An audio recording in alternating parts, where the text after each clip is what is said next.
Good afternoon. It's 3:01. I'm Joseph Bonanno, live from the 104.5 The Zone Circus Sports at the Mint Kentucky Downs Studios. The Tennessee Titans got the win in their preseason opener 19-13 over the San Francisco 49ers last night. Injury news, defensive line Jalen Harrell and tight end Jaron Knecht both left the game early. Titans defensive back Najee Johnson has been suspended for the first 6 games of the 2026 regular season for violating the NFL's PED policy that was announced today.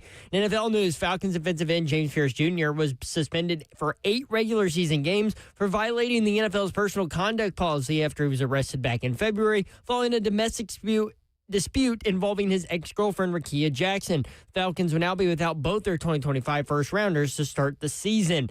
Preseason action continues tonight with the Broncos versus the Falcons, Bucks versus Jets, and Dolphins versus Commanders. All games kicking off at 6 p.m. Central Time. For all your foundation repair, waterproofing needs, you need to visit USSTN.com. Breaking news at once on your home for the Titans Vols. This is 104.5 The Zone.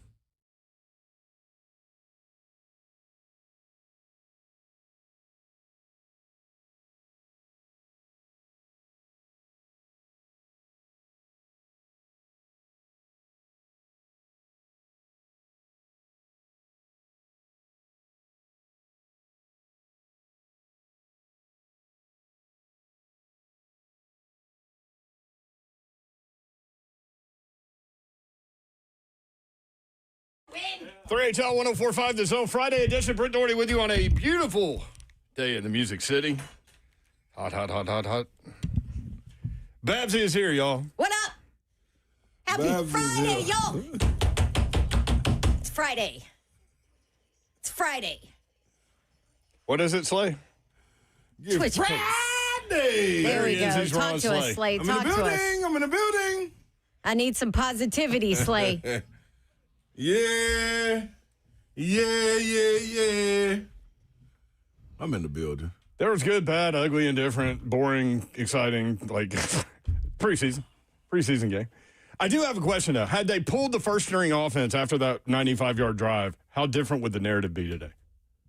I'm glad that they didn't. Let me just go ahead and say that. That's why they did. But how different? Well, a lot of these teams do one drive and then out. Yep. A lot of them. But that is why they did. Mm-hmm. He said specifically 20 plays. Mm-hmm. I like he stuck to that, regardless. But isn't that funny how different the narrative would be? Yep. Today going into next week. I think, I think the narrative for people, I think the narrative for me is fine. Like I just listen, dog. This is a wild world we live in. It's so wild. Are you keeping your powder dry? Oh, mine. Oh, believe me, mine is dry. Me too. And it may irritate some people. I don't know. But listen, this is why I might not. I don't even give a damn. I don't even give a damn if it irritates anybody. Right. It is what it is. Yeah. You know what I'm saying? But this is what I am going to say. Well, dang, Slay. Yeah, that's why I'm at. Happy Friday. Yeah, that's why I'm at. It was with bad traffic coming in from the south side, so he's on fire. Yeah, then I was just like, I was on this morning with Ramona Wheel also, and my whole thing was because of dehydration and starvation, that can steal your joy. And this is a fan base that's been dehydrated and starved for wins. So you don't even know what you're looking at no more. You go in with preconceived thoughts, you know what I'm saying, what you want to see, and if you don't see exactly that, then it's all hell, let's create mayhem. You know what I mean? Outside of the venue. Not knowing while we're in line, we're waiting to get in the venue. And there's some good things going on in the venue because we looked at the menu. This is our favorite restaurant that we're going to. In the venue? In the venue, Yoram. Mm-hmm. You know what I mean? And the whole thing is, see, you get so caught up on what you can't see that when you finally get something, you think that's the meal. And what I'm trying to explain to people is what's walking around on the outside in that long pancake pantry line is somebody with a tray of Prosecco, like we just talked about, and a tray of hors d'oeuvres. Did you think about this? I absolutely did. Yeah. I absolutely did. This is good. Yeah. Yesterday was National Prosecco Day. Yep. So here we go. Adding to it. So it may be, I don't know if you all had Chick-fil-A for tailgates. They put all the little nuggets in there. Yeah. Just imagine putting them on the stick. Yeah, the big old tray. Put them on the stick, and you walk through, and you're supposed to grab one or two. Mm-hmm. just so you in the line that's holding you through until you get to the venue and you say, hey, Davenport, party of 4. Yoro, party of 3. Slay, party of 1. It don't even matter. I got to get to my table where I can read the menu and see what I got. Appetizer, entree, dessert, all this. You know what I mean? Yesterday was also National Filet Mignon Day.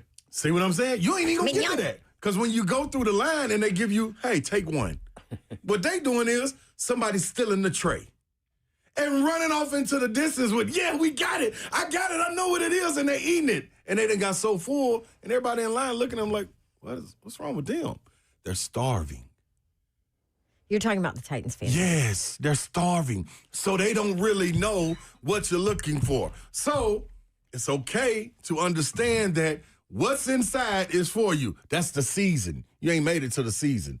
You're in the line, man. You got to make it all the way up. You just not got out your car. Just parked.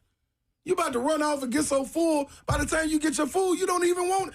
But it tastes like, I don't know, I'm so full. So I just was eating. Don't overdo it on the appetizer. Why? Well, but That's what this is. That's what the preseason is. But it also kind of feels like right now, like you showed up and you're looking for the tray with the appetizers and they're all gone. But you're There's not even nothing in, there. though. You don't even know who cooking, Babs. You ain't even got a clue who cooking. And you're starving. Yeah. Because all the appetizers are gone because you That's didn't where get it comes crap. from. There you go. That's the essence of it. That's the foundation. Starvation and dying of thirst can steal your joy. It's stolen our joy. I'm talking about me too. Everybody, the joy has been stolen. So with that being said, if you can be patient enough just to take your little, okay, take 2. Take 2 little chickens on the stick. Mm-hmm. Sit there and eat them in line until we get all the way where we got to be to. Once we do that, then let's judge it. Once we see the menu and get in there and be like, man, you said filet. It was filet day. This ain't no filet what you brought out here. That's tartare. It just look like that. No, dog. That's not what we're going with. So Damn tartare. just be cool, man. Like, that's where I am. Well, so that's where I am. I and that's think- where I'm going to stay, too. I think that's a great way to break it down. I kept thinking when I watched it again this morning, I was Stanley, thinking it's hard to evaluate, honestly.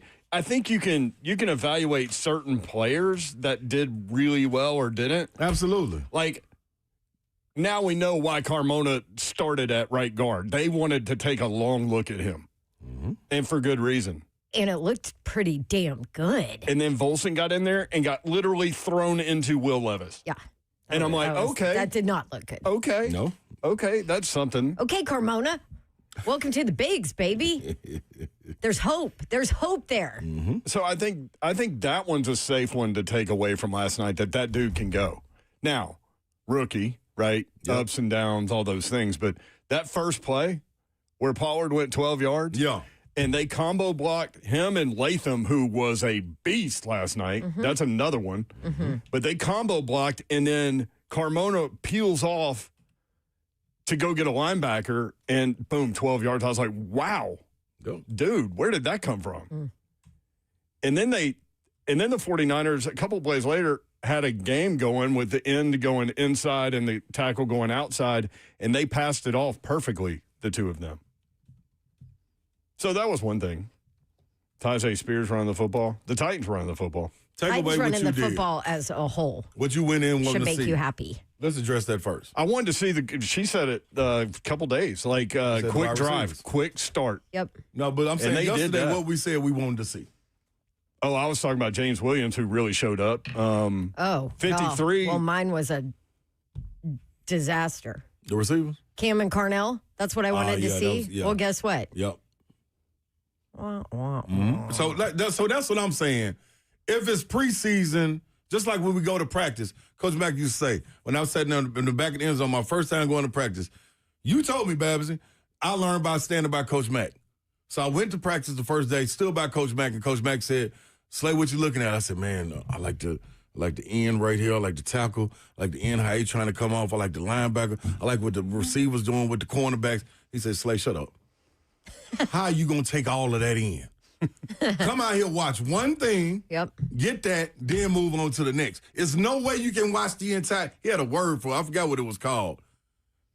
I forgot what he said. But there was no way you can watch everything and analyze it all. Yeah. It's no way possible. It's why your film evaluators end up watching the same game like Over 50,000 and times because they're Exactly. watching different players and different things at Exactly. different times. Exactly. And we go back and do that. Exactly. And that's what, I mean, it sucks for everybody when they're bad, but like doing what we do and we have to go back and watch this horrible game again.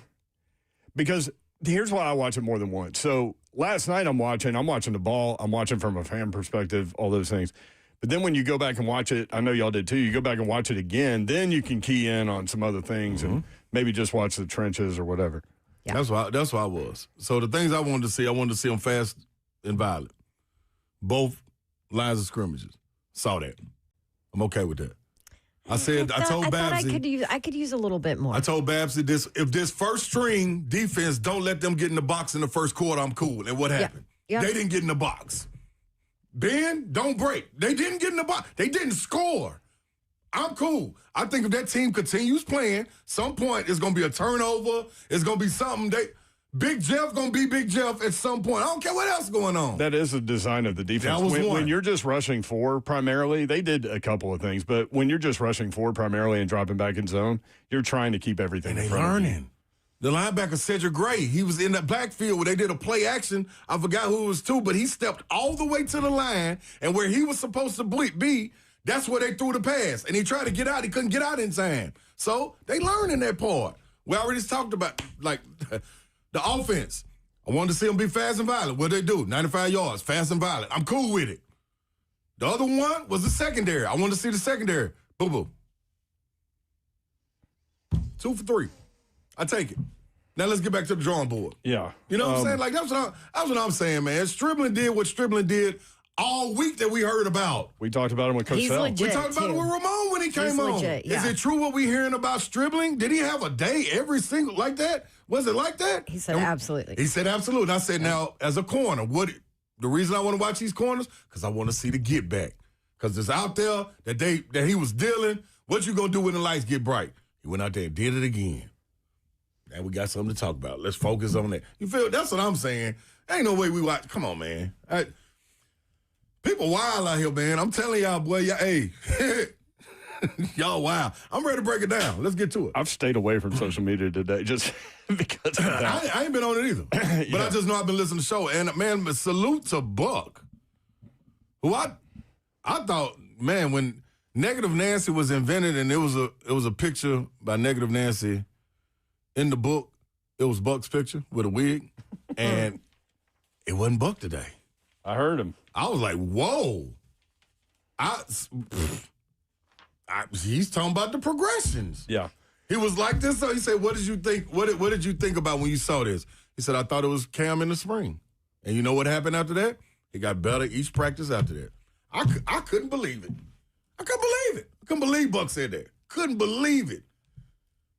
There were a couple of concerning things for Cam. Absolutely. For me. It's going to be concerning games if they go 13 and what? Remember Coach Mack, RIP, love him.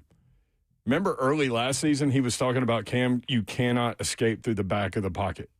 And then as the season went on, he never did it again. He did it last night. He did it last night. And then he Two came up. occasions. I mean, that was almost like a Willis. That was a dumb play. Will Levis throw. A dumb play. And then a couple of times, clearly they were working on RPOs and quick game stuff, right? There were only a few times where he dropped back, and it looked like I haven't seen the All-22, so I don't know the answer to this question. Mm-hmm. Either he didn't recognize what he saw or the receivers had trouble getting open. Now, a lot of times he was hesitating. A lot of times he saw what he saw. Let it go. Don't work your progression. See, that's the thing. That gunslinger mentality, playing against that defense, it's almost like playing against the Titans defense. You got four going crazy up front and everybody else dropping in coverage. So what you see is right there. Nothing else. You don't need nothing else to open up. You know what I mean? I talked to what's the name? Bobble leg. Brett Kern. Brett Kern in the parking lot. That was the first thing he said. Bobble leg. Yeah, my boy. He's sitting right here. Yeah, he said the same thing in the parking lot. Man, I knew it when I saw him, when he came across and he had, was it Tate? Might not have been Tate. Might have been Robinson. Wandale across the middle. It was Wandale. And it was zone. And he fired it. Yeah, and he shifted and went to Wandale, and the linebacker was reading it.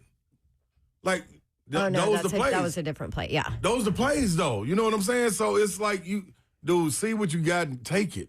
You don't have to. You got a good OC. You don't have to. You ain't got to guess. Those little RPO slant routes where he threw it 150 miles an hour. That put a little touch on it. I was like, what? Put a little touch on it. So definitely that's the one I was thinking about. Yeah, that slant. Yeah, he sidearmed that bad boy. Yeah. Mm-hmm. I was like, one way to see it. Maybe you got a little excited. Step it back. Mm-hmm. One thing that Take we a little talked off. about as a concern was kicker. Not a concern. That was the MVP. Joey Sly's like, oh, really? You guys want to talk smack about me? Yeah. Let me just go ahead and handle this in San Fran. What do you like when the lights get bright? 615-737-1045. It is a reaction Friday. Titans with the 19-13 win over San Francisco. Lots to get to, no question. Zeph, you had a point? Let's just say Joey Slide did not miss a kick all last week after the struggles at the scrimmage. So at the practice, he went 6 for 6. Game went 4 for 4. Jay in Nashville, first up today. Jay, what's up, man? Not much, bro. How are you today? Good, thank you. Good. How is everybody else? This is the first time I've ever called you guys. Oh, man. What's up, Jay? How you Welcome doing, in, bro? Jay. Thanks for calling in, man. I'm doing well. You asked where that came from. It came from the Razorbacks. Pig Sweet. Yeah, but what's funny is, like, just watching reps during training camp, he was getting a lot of work at left guard. And then for him to start at right guard, Ramon told us yesterday on the show that was going to happen, and we all were like, huh, okay, interesting. Yeah. Well, give props to Ramon. He did a good job last night, too. Oh, he did, man. definitely. Taylor did, too. They had a good energy. So a couple of things. One, and I'll hang up and get off here, but I know you touched on a little bit with Cam Ward, but I'd like you guys to elaborate because I kind of felt like there were some trouble spots there, too. Absolutely. And Slay, you need to get on Sly about getting his sunroof closed up, too. Good gracious. I'll hang up here and let you guys go. And love the show. Thank you again for taking the call. Thank you, Jay. Hey, Sly's Poor got Sly, man. He has a freaking great day, great week of practice. Hey, people know this. Killing him for He's his got hair. no problem with the beard, though. Yeah, beard out there. Transfer that beard up top. And then he'll put a visor on. He'll look like one of them weird visor things. Titan OG in the chat. WT Flot, bro. Man, that's WT Flot. no pushback on that. Nope, zero. 615-737-1045. Your reaction today to the Titans' 19-13 win over San Francisco. Jason Swain will join us at 5:20 to talk about Tennessee. Vols with a tough injury today. We'll talk about it. 3HL 1045 The Zone.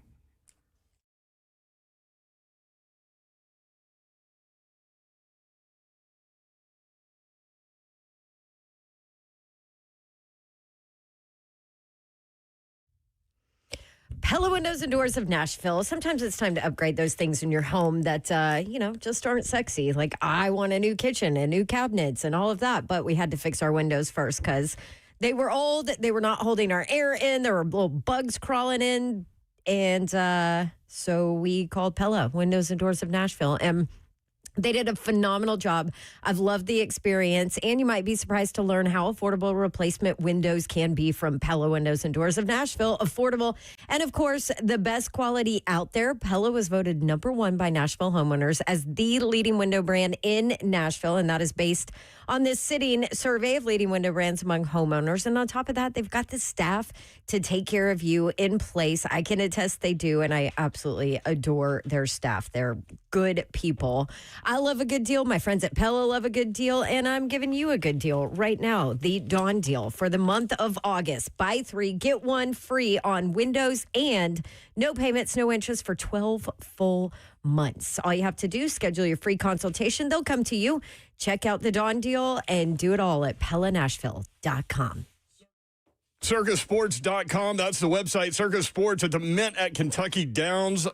Man, you need to head up there if you're into that kind of thing, just across the border into Kentucky. First exit located in Franklin, Kentucky. Short drive on 65. Take the first exit once in Kentucky, as I said, easy to get to. In Franklin, Kentucky. 2-story sports betting experiences. Circusports.com for more information. Every detail crafted for the ultimate sports fan. Their permanent retail sportsbook at the Mint at Kentucky Downs in Franklin features an immersive 2-story sports betting experience designed for comfort, convenience, and live excitement. From a spacious 4,750 square foot front of house bedding floor to high definition screens spanning more than 1,700 square feet and a dedicated VSiN live broadcast studio. Every detail is crafted for the ultimate sports fan. We've done shows up there. We have a blast. Sports book featuring 5 standard windows, kiosk available, racing terminals, betting sheet rack, circusports.com. Stadium seating with huge screens showing many events. They do have a hotel attached to the building. circusports.com. A day at the spa, the perfect gift for birthdays, anniversaries, or any occasion. Lavish and luxurious, yet affordable. A grand gesture, yet simple for you. The gift card from A Moment's Peace. Give her the gift she won't buy herself. An escape, a bit of luxury. Something special that shows more than just words. A gift from A Moment's Peace Salon and Day Spa in Cool Springs across I-65 from Galleria Mall. Call 615-224-0770 or go online at amomentspeace.com anytime.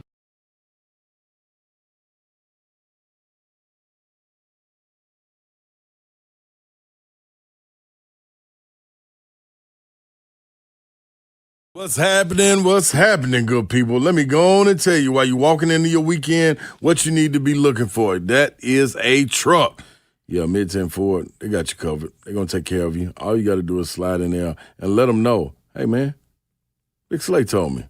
And they will look out for you. Go in there and holler at my guys, Trey, Matt. They're going to be right there to help you walk through the process of going to get your truck. And guess what? It's nothing that's going to be pressure, no high pressure, just low pressure approach, no gimmicks, no pushy sale tactics. That's not what they're about. They're about getting the job done and getting you comfortable and understanding exactly what you're getting into. It's a one-stop shop. If you need service, Mid-10 Ford, they got you covered. They are the ones you need to be looking for. When it comes to the right vehicle, they got you covered. Even a body shop, service, financing, sales, they got it, all of that. All you got to do is go to 1319 Foster Avenue. Visit mid10fordtrucks.com.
Three at 1045 The Zone. Britt Doherty, Don Davenport, Ron Slay.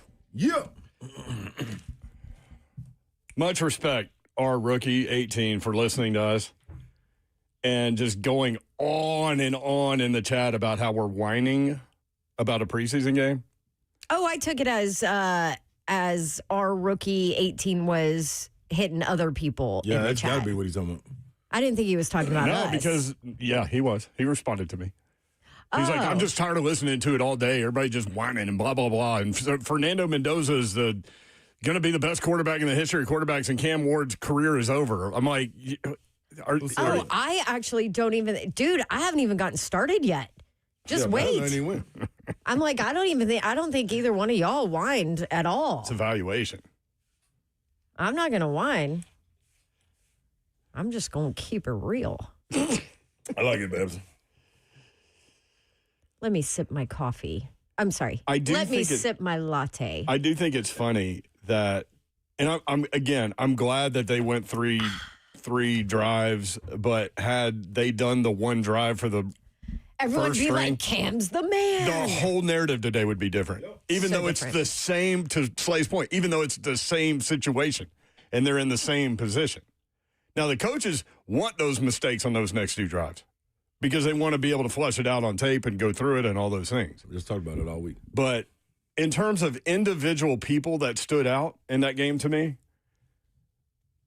Carmona, for sure, at right guard. And he graded out the best on PFF for what that's worth. J.C. Latham was right behind him. J.C. Latham was mauling people. Yep. Femi Oladejo, he got up the field. He set the edge.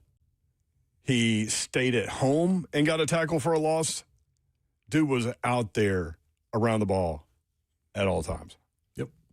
So those are three, outside of Sly making all his kicks, those are three that stood out to me. Rondell Robinson stood out to me. Okay. I liked him.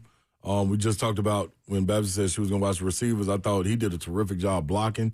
Thought Eligay Manor did a terrific job blocking. DMR, when he got the opportunity, him big-time catch and holding on to it after getting cracked. Gunnar Helm had a good block, Gunnar too. Helm. On the ridiculous 25-yard run by Tajay Spears, where I think they thought the play was over. Yep. Helm sealed it. Yep. He kept going. Even though it looked like Tajay was dead in the backfield, he kept going, and he cut right off his hip. Tajay did a good job. Like, where the Tajay Boo Birds, you know what I'm saying? Like, Pollard did what he does. The game. Pollard is out. Like, some people we ain't even going to mention. Oh, the other run by Tajay, since we're talking about them, that little, 8-yard run up the middle where he made, 3 different dudes miss in a phone booth. Yep. Man, if he could stay injury-free. It's plenty of pieces to take. You just got to put it all together. And you need your quarterback to do it. Cosell said it when he came on. You'll love for him to go 9 for 11 out there. You don't expect him to go, but if he don't do what he's supposed to do, he'll go 4 for 11. He went 5 for 12.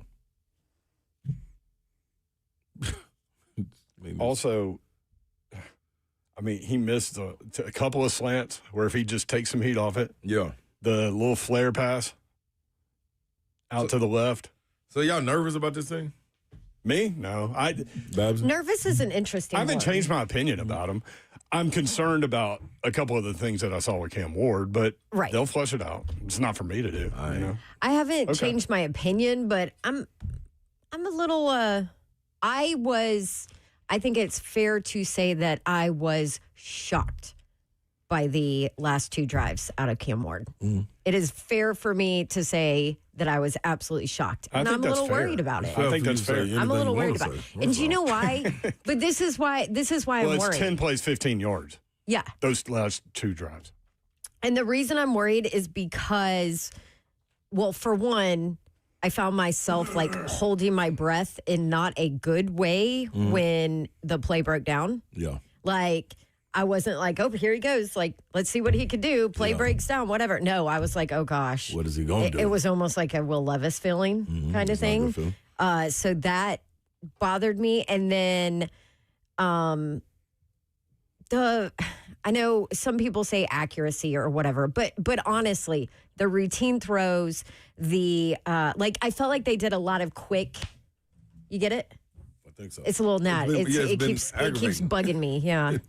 Pun fully intended. Yes. Anyway, I felt like they did a lot of quick game throws. Clearly they were working on it, and those routine throws is what they were doing, is what they were focusing on, and then it was an issue for Cam. He couldn't hit those routine throws. You have to hit those. Yep. Those throws They're not asking you to do a ton in those moments, and he didn't hit them. Now, could it have been nerves? Could it have been this is the first time he's playing full speed since he's done a lot of work on his footwork and changing that and making that better from last year? Maybe he's thinking too much when it came to that part of it, but like that is what concerned me the most. The lack of ability to hit the gimme throws. Yeah. Can I add to your concern there? Yeah. That also was against San Francisco's 2, 3. Exactly. Beyond. Well, but listen, the guys were open. Yeah, I mean, the throws were there. He just didn't hit them. Yep. I mean, it could have been against the ones. It didn't matter because he didn't hit the throws. That's what I meant. It just period. Let's go Robert Saleh post-game. How would he evaluate Cam Ward tonight? Yeah, you know what? We'll go back and look, and I've got to talk to Dayball still. It felt like his decisions were right. It just felt like he was a little bit sped up more than he has been in camp. It's first time live bullets. I'm not sure, but it looked like his mechanics were a little bit more sped up than it has been, and which is good because we can go correct it, and which is what the preseason's for. But I'm sure he'll look back at it and see that the protection was pretty good, and he could have went through his process a little bit better. That's funny. My note, my very scientific notes on my iPhone notepad here when I was watching the game. Yeah, yours is on notebook paper. Oh man. Here at the end of Cam Ward's breakdown or whatever, I felt like he saw the field well. He just didn't hit the throws. He did look sped up. He just didn't hit them. And I think that's why he put so much pace on those little slant routes because he was sped up. So that's maybe the good thing is that it's not like he's not seen these things. I mean, then you would be really concerned, right? But maybe it's type. This is another example. Maybe it's just needs more reps, needs more time. As to why players need to play in the preseason. Could you imagine had they held Cam Ward out and then his first series was against the Jets? Now, obviously, they're not going to do that with a new offense and all that. Oh, no. And did you hear Saleh? He's like, we're going 30 plays next game. We're going to iron this out. And we're about to go through the half, maybe. Let's hear that. Robert Saleh talking about plan for the rest of the preseason. We're going to build up, hopefully. And I think our ones ended up getting almost 25, but the goal is next week 25 to 30 for the ones, and then the third game getting over 30. So we may end up going the whole first half this next game. And, let's freaking go. But again, it's all a numbers game at this point. And shout out to Saleh because as a head coach, he recognizes my team ain't there. Mm-hmm. They have to have these reps. I'm not worried about injuries or whatever in this preseason because at the end of the day, they're not ready. Yeah. Yep. But you got to be ready. You signed up to do what? Play football. No. Win. Let's go play football. Cam Ward talked after the game about... Sorry, maybe it wasn't win. No, but that's the answer. They won. Yeah. So they did win. They did win. So sometimes people forget. That was one of the things that we talked about. And Bully talked about. They need a result because they've had so much losing. Cam Ward, after the game, was asked about that comment from Saleh. Did he feel sped up, like Saleh mentioned? Maybe a little bit, especially getting back out there. But I seen everything. I was being able to move linebackers the way I wanted to. Each and every coverage they're getting to. So it's really just, me slowing down, then, putting the ball where it needs to go. Say it again. He saw everything. He felt he was able to move the linebackers. Yeah. Whatever. But then I added in, you just didn't hit the throws. Yeah. Yeah. But he did say he felt a little sped up. Yep. But, somebody asked him and said, hey, your coach just said this about you. Maybe you were a little sped up. What do you think? What's he going to say? No, coach is wrong. If anybody will. Yeah, I guess that's true. Robert Saleh today talking about Cam getting out of sync. 18. We've the good news is going back and digging in on the film, every pass play that Dave's called yesterday, we've run in practice. And you guys have been there and you guys have seen flashes of Cam and the entire offense operating at a very high level. And it's as simple as just time on task. You know, he's every single one of those plays he's executed flawlessly in practice, and he's got to be able to have the confidence in not only himself but his teammates to just execute, get your feet down, play with great technique, and deliver the football just like he has. And you know, we're gonna continue to harp on all the technique, the fundamentals. We're gonna continue to rep things at a high level, and but it's just reps. Do they teach the phrase time on task in coaches' symposiums or something? No, Like Coach Mack used to tell us that all the time. Mm-hmm. It's time on task. No substitution for experience, man. Yeah. Definitely true. Robert saw with more today, and he had a chance to kind of consume the film and think about it a little more. So the same question was asked: was Cam playing in a sped up way last night? You know, Paul, that's a fair question. You know, and it could be. You know, you know, it's the first time in live bullets, and there is a trust thing, you know, and you look at the plays that we had yesterday. I think he had ample amount of time when you look at it, and when you look at like I said, the play design, every single play that we ran yesterday we ran in practice, and the entire offense executed perfectly. So again, it's time on task. It's building trust with his teammates. It's building confidence in himself. But there's no doubt Cam is capable. We've just got to go execute. Like that.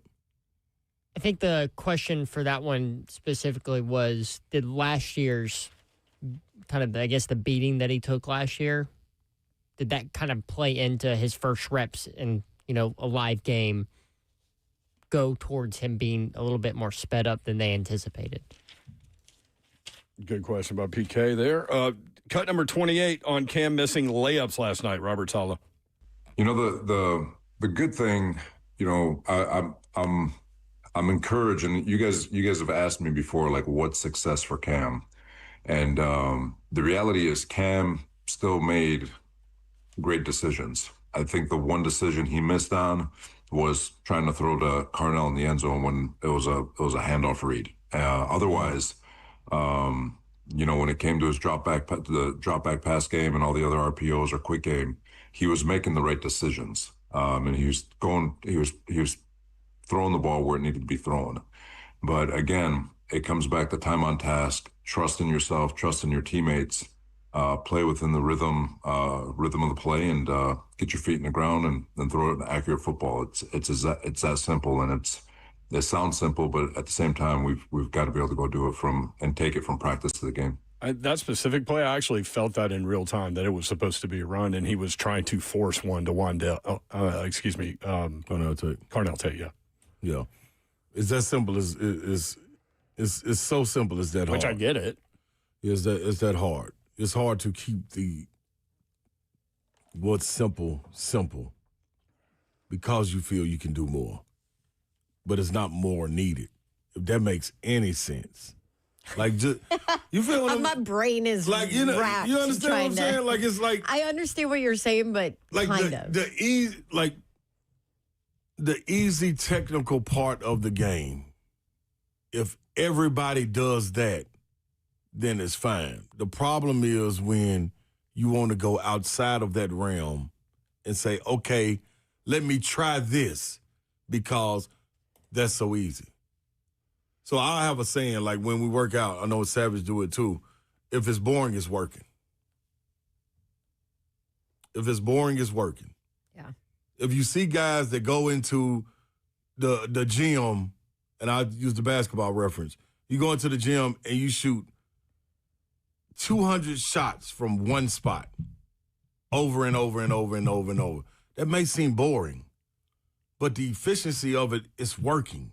Boring is working. So those layups that Babsy's talking about, you don't miss because that's second nature. That's so easy that's boring, but you gotta do it. Because when you waver from that and you start doing something else, you forget what that foundation is, and then you got to go back and reset and go back to it. Golly, I don't know how to. That's my only way to know how to get it to you. Like, Yeah. It's.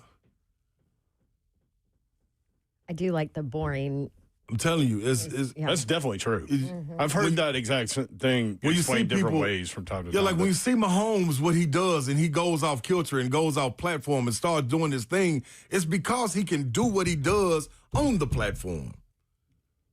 So He could you want- never get okay, perfect example. Babsy started when she said, when Cam was rolling out, I was like, oh God, what is he about to do?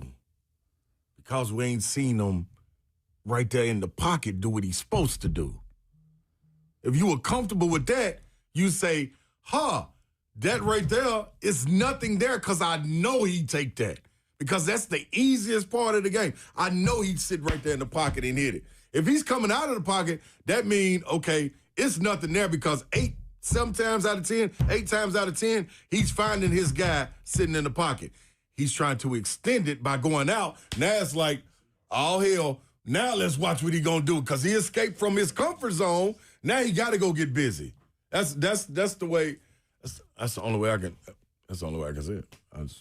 So, like as a coach, and you get to a trust situation with your players, and they're out there, and you trust, like you would want them to think on their own, like, hey, I need to shoot this little 5-footer off the glass like 200 times.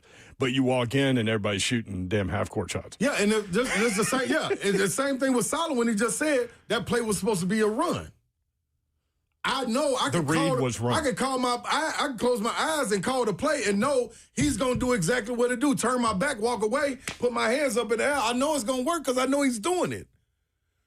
But if he pulls it out the belly and say, I'm gonna do a little something else, now I got to start watching you with a closer eye. Yeah, now we got to go back and watch film because the trust ain't there like that. It made me wonder if he was trying to get Carnell Tate involved there. Absolutely. You want to get your first round Which I guy. have no fault with. But, Yeah, but your point is right. It's going to be a time for that. Yeah. Because matter of fact, I'm going to call something for that.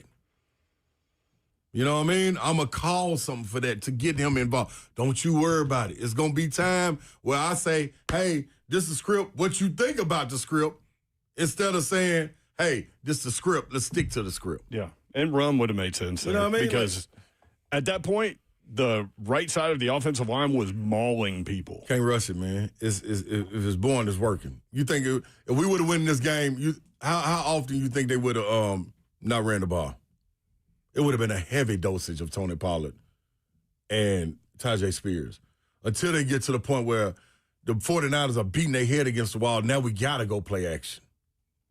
You know what I mean? Or you got to go read option. You feel what I'm saying? Like, because we run in the ball, you can't stop it. But there wasn't no need to just keep doing that. It's preseason. So let's see some other things. That's the way I look at it, man. He got to trust himself, man. The gunslinger mentality is great. They did run the ball 31 times, 167 yards and a touchdown. Outside of the quarterback runs from the defensive perspective, San Francisco running the football. Outside of the quarterback runs, the Titans gave up 23 carries for 52 yards, 2.3 yards per carry. To your point, and you can kind of see what the defense wants to be there, and you can kind of see them growing through what we've seen at training camp and then watching what they put on the field yesterday. I think that the pressure will get better too. That's the other part. You got to get home. Got to get home. We talked about that being a marriage. I mean, Cody Barton had, dead to rights on the fourth down. You got to wrap them up. Yeah. Cody Barton got trucked. Yep. 615-737-1045. Kevin and Brentwood will lead us when we come back. If you want in, we want your reaction. I mentioned a Tennessee player went down today. Let me go ahead and tell you guys that little situation, and maybe Zeph has an update. But Tennessee Vols safety Idris Farouk suffered a leg injury this morning, was transported by ambulance to UT Medical Center for further evaluation. He is a starting safety for the University of Tennessee. So we wish him the best. 615-737-1045.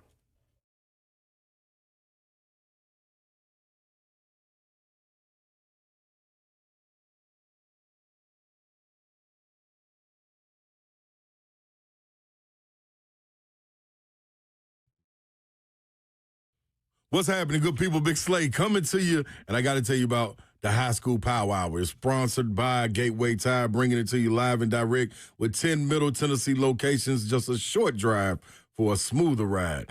Partnered with Yokohama Tires, always delivering. Gateway Tires, a full-service shop offering oil changes, brakes, alignments, starters, alternators, shocks, struts, and selling, installing, and servicing the best tire brands. Now, Gateway Tire Service is proud to partner with Yokohama Tires this high school sports season. Yokohama Tires has advanced inner liner technologies such as AirTech's advanced liner that reduce natural air leakage up to 30%. They are the leader in technology and innovation. They're going to be bringing you this every single Friday, giving you all of the high school updates by Charles Pulliam and Garth Bolden. They will be delivering plenty for you to call in about your updates. When you're on the ride home away from games, they're going to have you covered. Just trust in gatewaytire.com. You know what you need for a tailgate? College football's here, NFL's here, all those things. What you need for a tailgate is an actual tailgate. That would be a Ford F-150. That's what you need. And right now it's F-150 season at Two Rivers Ford. You can lock in 2.9% financing for up to 84 months on a brand new 2026 F-150. You choose the terms, plus $1,500 bonus cash and a 2-year complimentary maintenance plan. So 2.9% APR, $1,500, and a 2-year maintenance plan on your new F-150. And when you do business with Two Rivers Ford, you know you're doing business with a locally owned company that's upfront and honest, no commission salespeople. They're just there to help you, and they're the absolute best. Put an F-150 in your driveway. Now's a great time to do it with Two Rivers Ford.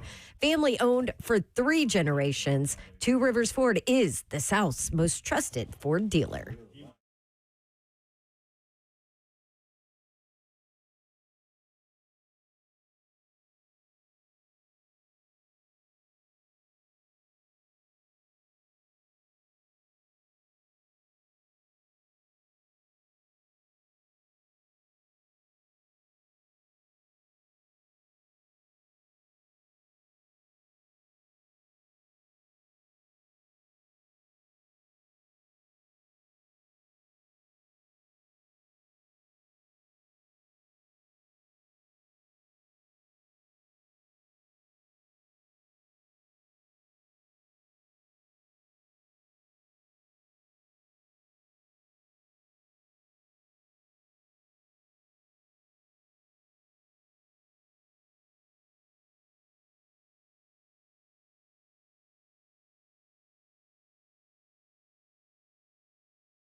HL 104.5 The Zone, working through the Titans' 19-13 win over San Francisco. Preseason game number 1 in the books. Seattle Seahawks coming into town next week, which means the Titans will be on Hard Knocks. How about that? It's good, too. I'm halfway through the second episode. You see the clip that went viral last week with Mike McDonald? Mm-hmm. About which one? So Derek called one of their defensive linemen during practice, got too close to the quarterback. Twice in a row. And the first time, McDonald was like, hey, man, like, what are you doing? What are you doing? Don't get close to him. Like, just back off a little bit while we bull rushing. Like, it's not the time for that. Did it again. And Derek Cole started like kind of like going back at him, like complaining, like what do you want me to do? Like this, I'm getting my work in, and he and Mike McDowell looks at him and goes, "Well, it's a good thing I'm running effing practice." Like just looked at straight face, everything. I mean, so when they talked about it a little different, it was, and we talked with, who were we talking with? Falk about we can't bull rush yet. And so that's what they were talking about. And he was bull rushing into Sam Darnold. And so he's like, I know you're not touching him, but you're about to buckle an offensive tackle into his legs. And so, but yeah, Seahawks will be in town, joint practice on Friday, games on Sunday. And that means the Titans will be part of Hard Knocks, which is interesting. What is your takeaway from the Titans' performance? Where do you have the positive grades? Where do you place negative grades? What is your reaction to last night's game? 615-737-1045. Titans took 3 sacks. Will Levis took all 3 of them. Kevin in Brentwood. Kevin, what's up? Oh, William. Happy Friday, y'all. Hey, man. First of all, can we all agree that we love Charles Davis? Yes. Absolutely. I mean, it was just great hearing his voice. No question. You might find this interesting. He was on this very program this past Saturday morning at 10:53 a.m., and in a discussion about Big Ten coaches said that he was, quote, high on Greg Schiano as a coach. So considering Charles said that, you might want to reconsider some of your vocabulary. I don't know. That's between okay, well, they're picked 16th in an 18-team conference. Yeah. Also, they've sucked for a long time since he's been there. Did you guys hear the interview with Cedric Gray in the first half on the sideline? I had the sound to down at that point. Yeah, I listened to Titans radio. It was fascinating what he said. A lot of people don't realize when you switch from a 3-4 to a 4-3, it's not just roles, responsibilities, things like that. It's conditioning. And he was talking about the second level of the defense had to get in better shape because the type of vision coverage they'd be playing, reading quarterback's eyes. And I just think it's fascinating that those guys did what they had to do in the offseason to get ready for this new role in this new defense. And that just fires me up because I'm a defensive guy, and I want to see this defense step up and be the hallmark of this team. So I love that about last night. I love the special teams. I think Tommy Townsend is going to be a force for us. I think he's going to be a big factor. I like the slide made some kicks, and I thought the guitar strings on the uniforms looked amazing. I'll hang up.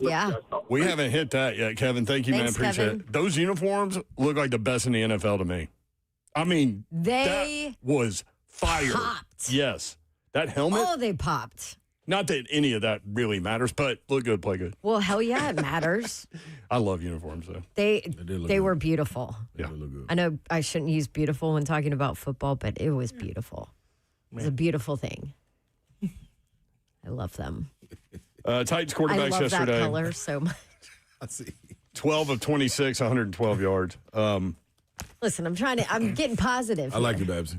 Is that what you're doing? Dude, Buck was I actually listened to Buck a little bit today. He was way more positive than I ever thought he would be. Maybe that just shows you keep your powder dry. If Buck's not going Or crazy. maybe it just shows you it's preseason game 1. Yeah. And they had one live rep with them in the joint practice. You know what I'm saying? Instead of usually it's 2. You know what I mean? Because we always hear about the fights on the second day because the defense got taken advantage of. Yeah, the they're not offense. doing 2 days You know what I mean? anymore. They're doing 1. You know what I mean? So the game is the next thing you see. And that's, I mean, if we get into walking into preseason game 3 and these are still the problems, you don't see improvement, I think, then let me speak for me. Then I'm going to be like, hold on, wait a minute. Well, I love that he's saying we're going to ramp it up. We're going to do 25, 30 reps against Seattle. Yeah. And then we're going to do more than 30 against the Bears. Mm-hmm. So I like that because the head coach even said, yeah, Cam was a little sped up. Cam said he was a little sped up. Yeah. So the idea is to work through all of those things, right, and hit the ground running against the Jets in week 1. Yep. Yeah. But those fastballs on those little slant routes, it felt like he got set up and then he was trying to hurry through the route. And so he like basically short-armed them and threw like sidearm fastballs. Yeah. Which should be an easy fix, right? And then the head coach like, we ran all these plays in practice. So it'll be okay. They were clearly working on some things. I'm really glad that Daboll called the tight end screen because it was good to see what Gunnar Helm can do with the ball in his hands. Athletic. Man. Yep. And by the way, while people are dogging Cam, that was a hell of a throw. Yes. On a little tight end route because he did have to drop down to get it under the arm of a rusher. I know. 615-737-1045 at 3HL1045 on Twitter. Keldrick Fogg, we mentioned him. Did some things. He looked young. Yeah. He did. Yeah. But he looked good. Like you see the promising. The potential, and I hate that word, but the potential, can you just feel it? Yep. Yes. And when the ball got by, was it Rourke? And he picked it up and he was trying to throw and he gave a little move and Falk just ran straight through him. Yep. I thought that was good. Plenty of bright spots, man. Two best offensive linemen were Carmona and Latham, not close. Deculus. And they were really good. Yeah. If y'all watched late, Deculus, man. I tried not to watch that anymore. I'm sure you're a great dude, bro, but gosh, that was tough. Oof. And then Nick Singleton looked good carrying the football, but man, if you can't pass pro. Oh, he got blown up. Oh, blown the hell up. Do you remember who was it that talked about him? Was it Cam that was asked about Singleton? No, it was actually Tony and Tajay both were asked about him last week. And they both said, he's getting better at pass pro, which means that it was a problem coming in. So, it was a problem so just on one play. know you ain't going to see him so we can, until that clicks. People can joke about Levis, but, I mean, one time Volson gets thrown into him, and then that time Singleton just gets blown up right in front of him. Yep. So 615-737-1045. He almost got DMR killed, though, on and that was a good throw. 615-737-1045.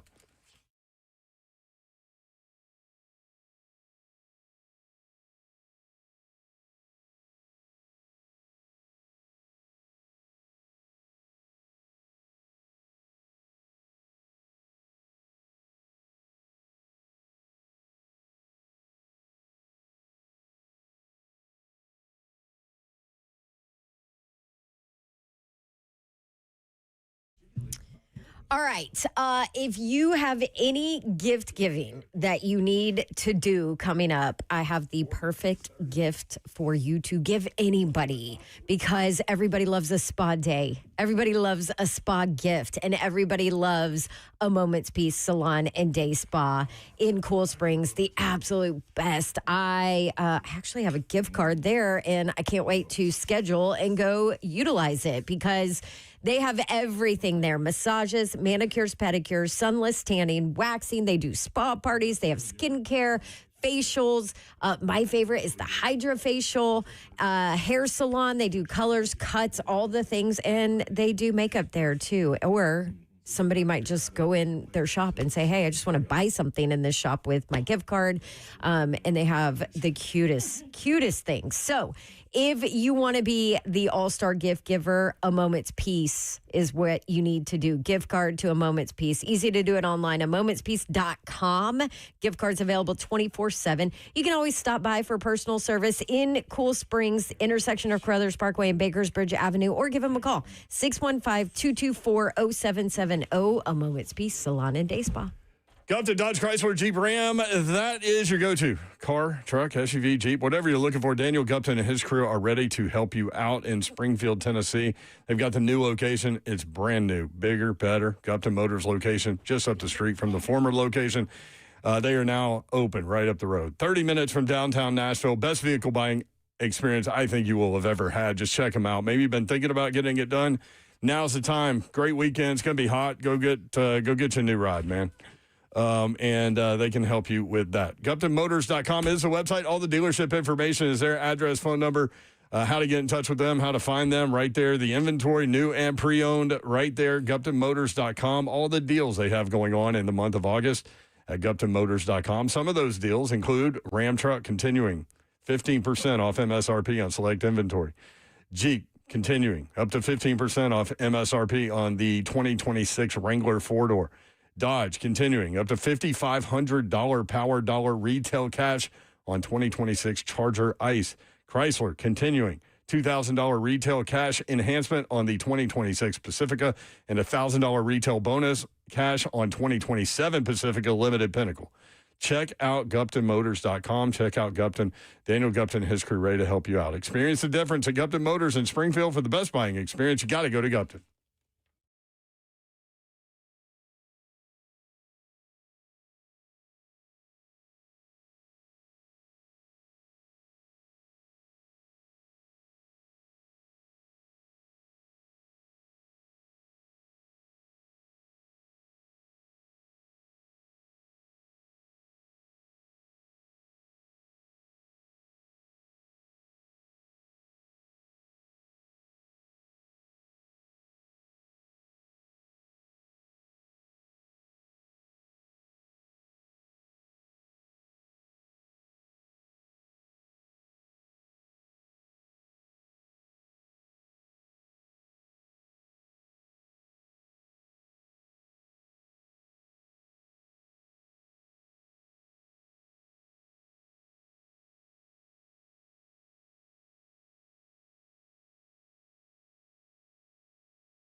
Good afternoon. It's 4:05. Just been on live from the 104.5 The Zone Circus Sports at the Mid-Kentucky Downs Studios. In Titans news today, defensive back Nazeeh Johnson, who the team signed just a few weeks ago, has been suspended for the first 6 games of the 2026 NFL regular season for violating the NFL's performance-enhancing substances policy. In NFL news today, Falcons defensive end James Pierce Jr. is being suspended 8 regular season games for violating the NFL's personal conduct policy after he was arrested back in February following a domestic dispute involving his ex-girlfriend, Rakia Jackson. The Falcons will now be without both 2025 first-round pass rushers to start the season. Preseason action continues tonight with the Broncos and the Falcons, Buccaneers versus the Jets, and the Dolphins versus the Commanders, all kicking off at 6 p.m. Central Time. For all your foundation repair, whatever it needs, you need to visit USSTN.com. Breaking news at once on your home of the Titans and Balls. This is 104.5 The Zone.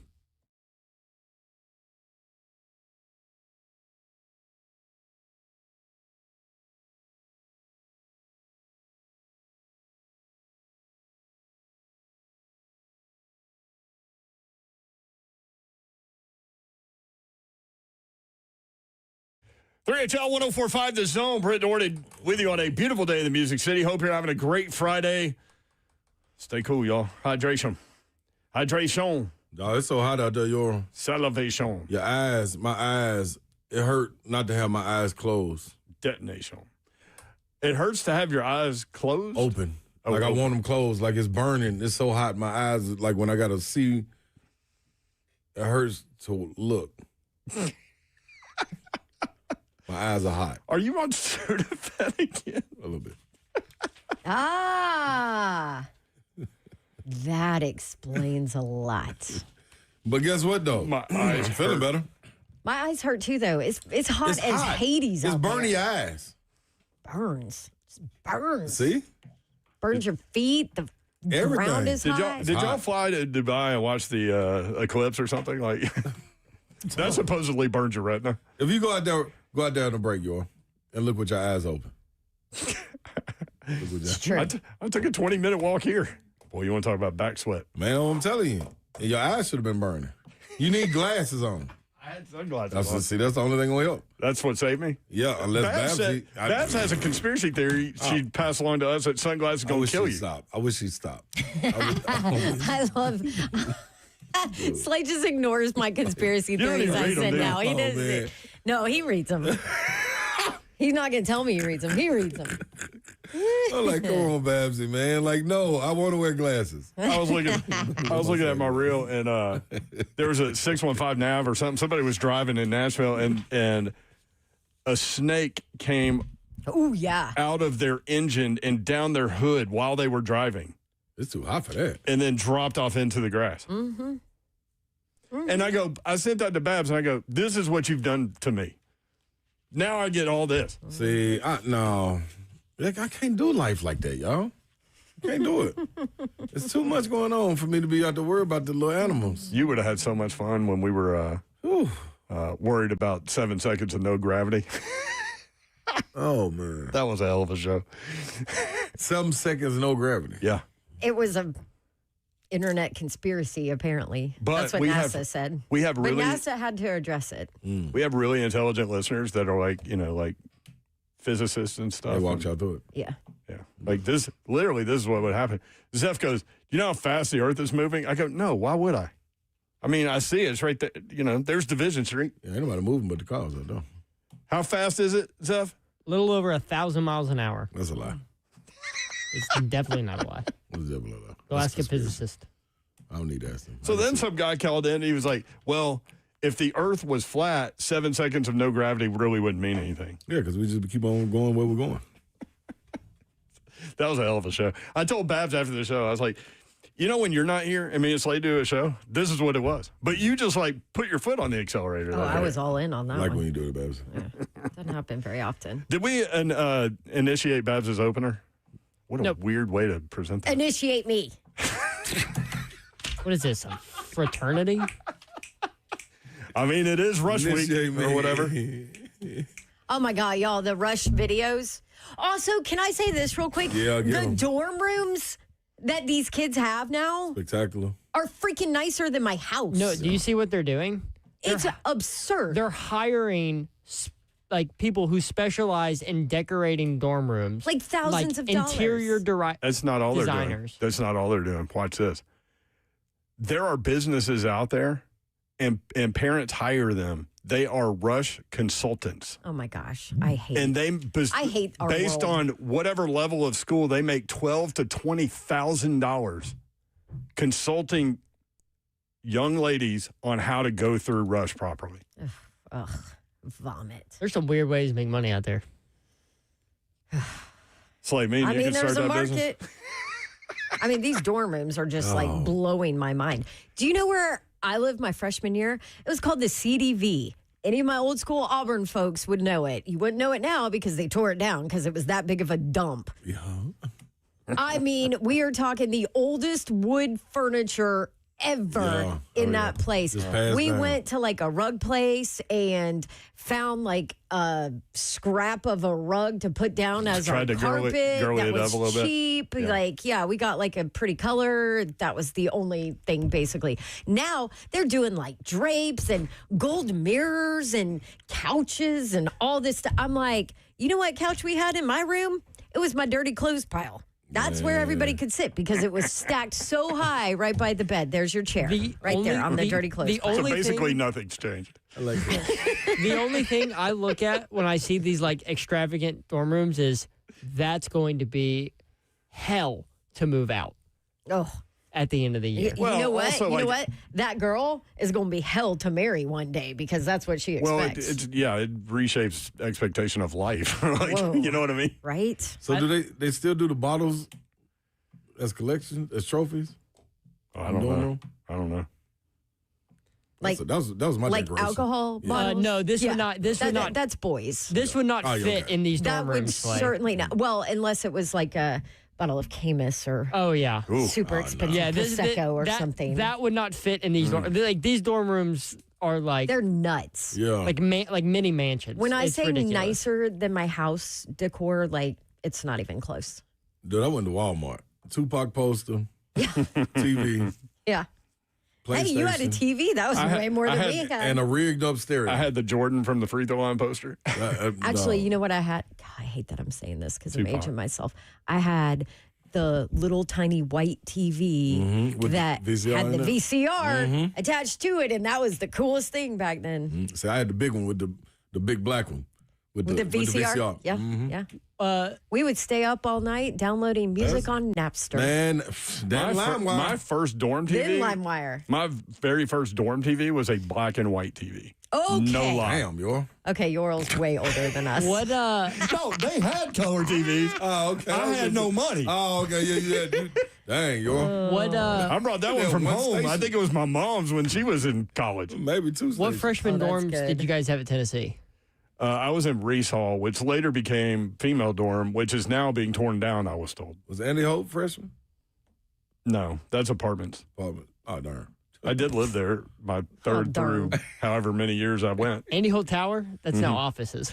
Yeah. It's not even dorms or living I lived spaces in anymore. I lived in Reese, then I lived in Gibbs, then I went to Andy Holt. for South the- Carrick and North Carrick? They were there. They're still They there. were there. I think they're still there. I was Hess Hall. Clement. Hess Old Hall. Limit Clement. Back in the day, back when I was there, probably Slay too, that was the largest dorm in the SEC. That's the one at the top of the hill? By the library. It's hot in right there. where There Gus's was is at no the air bottom. conditioning. No air. Yeah, they used to do camps in there. I would be like, no, I am not working them camps. Y'all must be crazy. There was no No, air I'm conditioning. going to Gibbs, man. I am So blast. so everyone would open their doors and open the windows, gotta but breathe. but man, that put like a wind tunnel going through there. It blow me away. Hess Hall. Yeah, down the hill was Gus's. That's where I went to dinner a lot. He was right there. Does Hess have air conditioning now? I believe so. I had AC when I was there, so You lived in this? I did in freshman year. Wow. Oh no! And then I had to move out There was a at lot spring going on break in Hess. because Too of much going on in his. COVID. So during the middle of COVID, I do go because we went home for I do spring go. break. Yeah, we went home for spring break. They were like, "Hey, you can't come back, COVID. So we're gonna assign you a slot to come pack all your stuff up. You got like 30 minutes to clear out your dorm." So because they had to get people in and out. So like middle of COVID, I was in my dorm trying to pack everything up in my small Ford Focus. Builds character. That's right. I also did not have a car my freshman year in college. All right, Jimmy Mack. I had a black and white TV and no car. Jimmy Mack in the chat. Move on. Don't care where y'all stayed in college. This is how bad the Titans are. We are talking about nobody cares about dorm rooms. Okay. Jimmy don't even care. Shut up. You got about 7 minutes out of a 3-hour show. Also, if you don't like it, go away. Also, like, y'all know how we do the show. We talk about life and stuff, too, you know. Yeah. Slay Dog is here. I'm in the building, Jimmy. Jimmy. I'm in the building, Jimmy. Here's my intro. Shout out to Jimmy Think Mack. about that. Jimmy, nobody cares what you think. Damn. I know, right. I'm mean today. What are you doing? I'm with it. I'm like with on so that. mean. I don't care either, Jimmy. You I'm kind of really been on mean one today. I've been on one all today. week. Yeah. Been hovering all I'm week. sorry, Jimmy. That was mean. No, I'm Nobody not left. Jimmy. Remember the day you came in, Slay was doing Patriot games? She comes in here, she goes, my brain's not working today, Mary. I'm going to go ahead and tell you. And then, she wasn't lying. Not working. I couldn't remember, Titans names. I've been like that for bad. something. 615-737-1045. Titans win 19-13. Again, the questions today. What is your take on the Titans' performance? Where do you have positive grades? Where do you place negative grades? What is your reaction to last night's game? Some of the other things I wrote down. How concerning was some of Cam Ward's play to you last night? The run game, very productive. We can talk about it. The offensive line had some wins and losses. Carmona. Dude, if that can be a consistent thing, Yeah. that's a huge thing Now you just get to for the a point, big question mark position. I love it. You get to the point now where you got 5 guys finally. You just got to keep everybody healthy. Keep that rolling, and you can build from there. 615-737-1045. Carol in Columbia. Carol, what's up? Hey, guys. I watched the game last night. Thoroughly enjoyed it from many aspects, especially special teams and the D-line for the most part. My question was, will any of the backup quarterbacks get reps with the first-string O-line? Because the O-line didn't do Levis any favor. No. Yeah. No, that's Backup part of it. offensive line is certainly a problem. That's part of now Carmona did stay in with the second group, but they were clearly trying to give him a ton of reps. But no, that's part of the problem being quarterback 3. Yeah, I don't think you have enough depth to be able to say, Well, you know what. I just think he and Hendon kind of got the raw end of the deal by not getting any reps with the first string. I was actually If they kind of can surprised improve that their Hendon got reps at performance, all, honestly. Yeah, he looked pretty good. I think with the time given, I think you know what he is. Yeah, Yeah. it's a backup. Yep. Thank you, Carol. Appreciate it. Appreciate you, Carol. Thanks, Carol. Thank you, guys. Have a great weekend. weekend. Yep. Thank you. 615-737-1045. I was surprised Hendon Hooker got in, honestly, because I know. Buck was talking about it. He's had no 11-on-11 work in practice. He doesn't get a whole lot of run at practice at all, Maybe they were tired of seeing and Will get hasn't at hit. camp for a while. Will was out there. How about play number 1? Dayball drives up for Will Levis. Quarterback power. Yeah. What do you think? You think they're trying to put him out there and tell people, hey, look at his skill set. He can do some things. Don't you want to trade for him? Let me show you what he can do. Love it. Play Yeah, number 1. and then he did We're gonna not get you grab roasted. it by the reins and run. Again, to Carol's point, you made the point earlier. You said it yesterday about working with the third group offensive line. And man, that was tough. It's rough, but that's what happens when you're the third string guy. It is what it is. best throw he made came on 3rd and 20 or something where they were playing off a little bit, but little skinny post route. Mm-hmm. Who was that to? Bryce Oliver, I think. Bryce. I didn't get that deep into the second game on the second watch. Second half on the second watch. 615-737-1045. Why would you, right? Yeah. Dayball scheme. They were clearly working on short game stuff. That little screen pass out to Wandale Robinson that Quick. Cam missed. Yeah. The little RPOs that Saleh talked about that Cam should have gone with the run on the play to Carnell Tate on the out route in the end zone.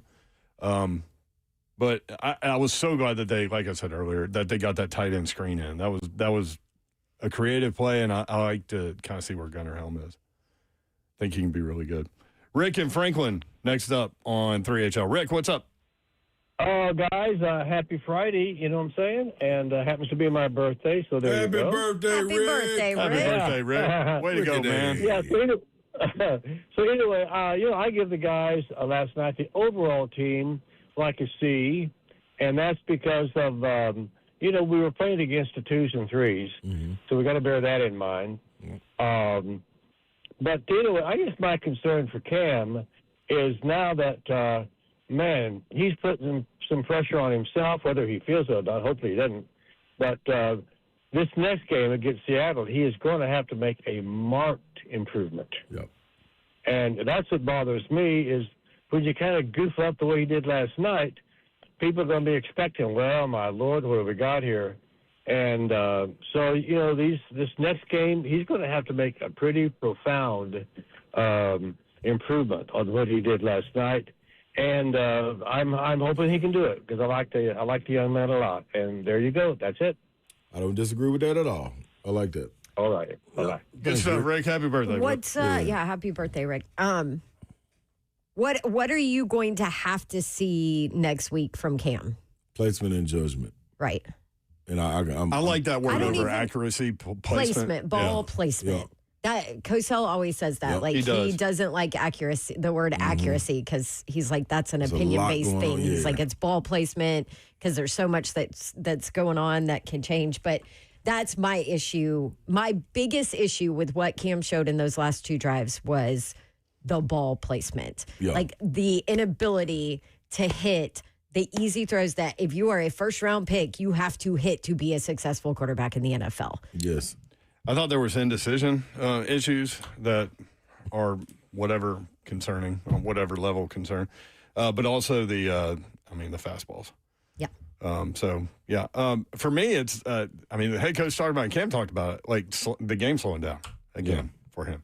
When we come back, I'm going to hit on something we talked about during the break. Let's do it. 615-737-1045. 3HL breaking down the Titans 49ers game next. 3HL 1045 The Zone.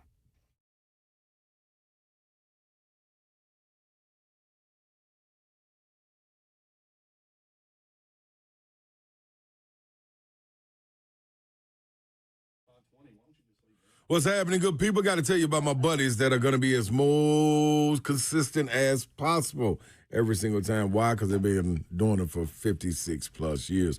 That is mid-10 Ford. One thing that will become obvious as soon as you walk in the door is they're not just selling vehicles.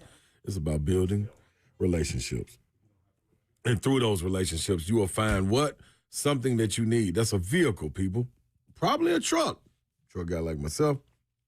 And that's why so many of their customers have been coming back generation after generation. It's easy to reach. It's right there at 1319 Foster Avenue.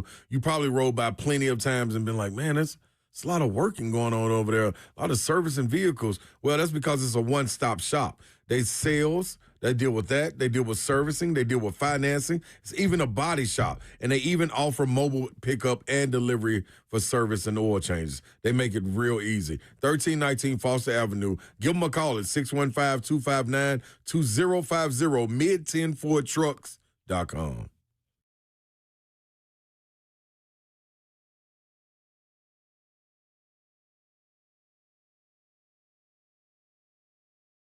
A day at the spa, the perfect gift for birthdays, anniversaries, or any occasion. Lavish and luxurious, yet affordable. A grand gesture, yet simple for you. The gift card from A Moment's Peace. Give her the gift she won't buy herself. An escape, a bit of luxury. Something special that shows more than just words. A gift from A Moment's Peace Salon and Day Spa in Cool Springs across I-65 from Galleria Mall. Call 615-224-0770 or go online at amomentspeace.com anytime.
3HL 104.5 The Zone. Brent Doherty, Don Davenport, Ron Slay, the executive producer of 3HL is Zeph.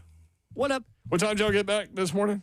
We landed at 5:47. Ooh. Did Zach Lyons have to start the show on the morning show? He did. He did the 15 first minutes, segment. yeah. Bless his heart. He drove all the way in here.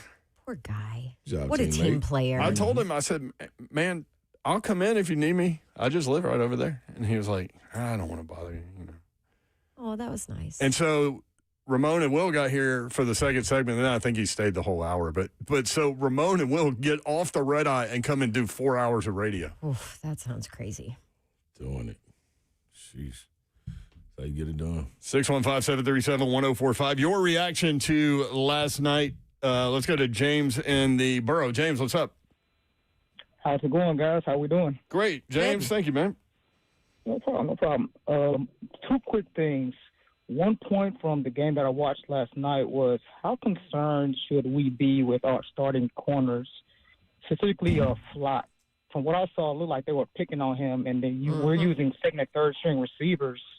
Should that be a point that we are concerned about? Well, that's Stribling. That Stribling dude from Ole Miss, that's a player. That's a dude. Yeah, he's not a he can be a starter in this I think league. he's a second rounder, but Where were y'all on cornerbacks? Because I'm glad you brought that up, James, because we hadn't really talked about that much about it. But I was like, I'm going to keep my powder dry on this one. Yeah, Rundy was great. But my ears are up on it. You know what I mean? I agree. I'm keeping my powder dry on it too.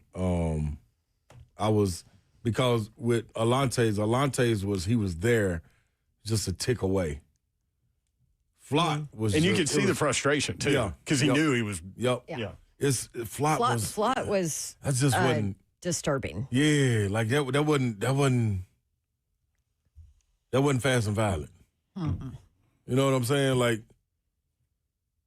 That wasn't it right there. I ain't like that. I ain't like to see that. I didn't either. I do think there's something to say, especially on the defensive side of the ball, for getting used to the full speed contact of the game, right? Yep. Because no matter what you can do, no matter what you do in practice, no matter what you do, even in those joint practices, like the full speed contact of tackling and all of that, I think that you have to get used to, which is why I've always been a proponent of playing at least something in a preseason game to get back into that speed of it. But that being said, and maybe that's where you're okay with Alontae, and maybe where we're not okay with what you saw out of Flott. Yeah. I expect to see Alontae make them plays. Yeah. You know what I'm saying? Like it wasn't like he was getting burnt or something. You know, it wasn't. You didn't see a lot of separation. It was just like, oh, it's like you there. Go make it. Go make the play. Flott was, like he said, picked just on. not there. It's just like, Yeah. what are you doing? Yeah. Remember when Flott was telling us that he loved getting to know Alontae Taylor because Alontae's really physical and is up on the wide receiver and wants to lock him down. And he said, and I tend to play off and come up and make the play. Yep. Man, that's exactly what it looked like last night. You getting a free run.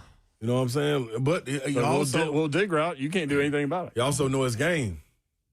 So we don't need him trying to, here we go again. And then get beat over the top. You know what I'm saying? Yeah. Doing something that you can't do. So that's gonna be the coaching part of it. Coaches got to figure that part out. That ain't enough for us.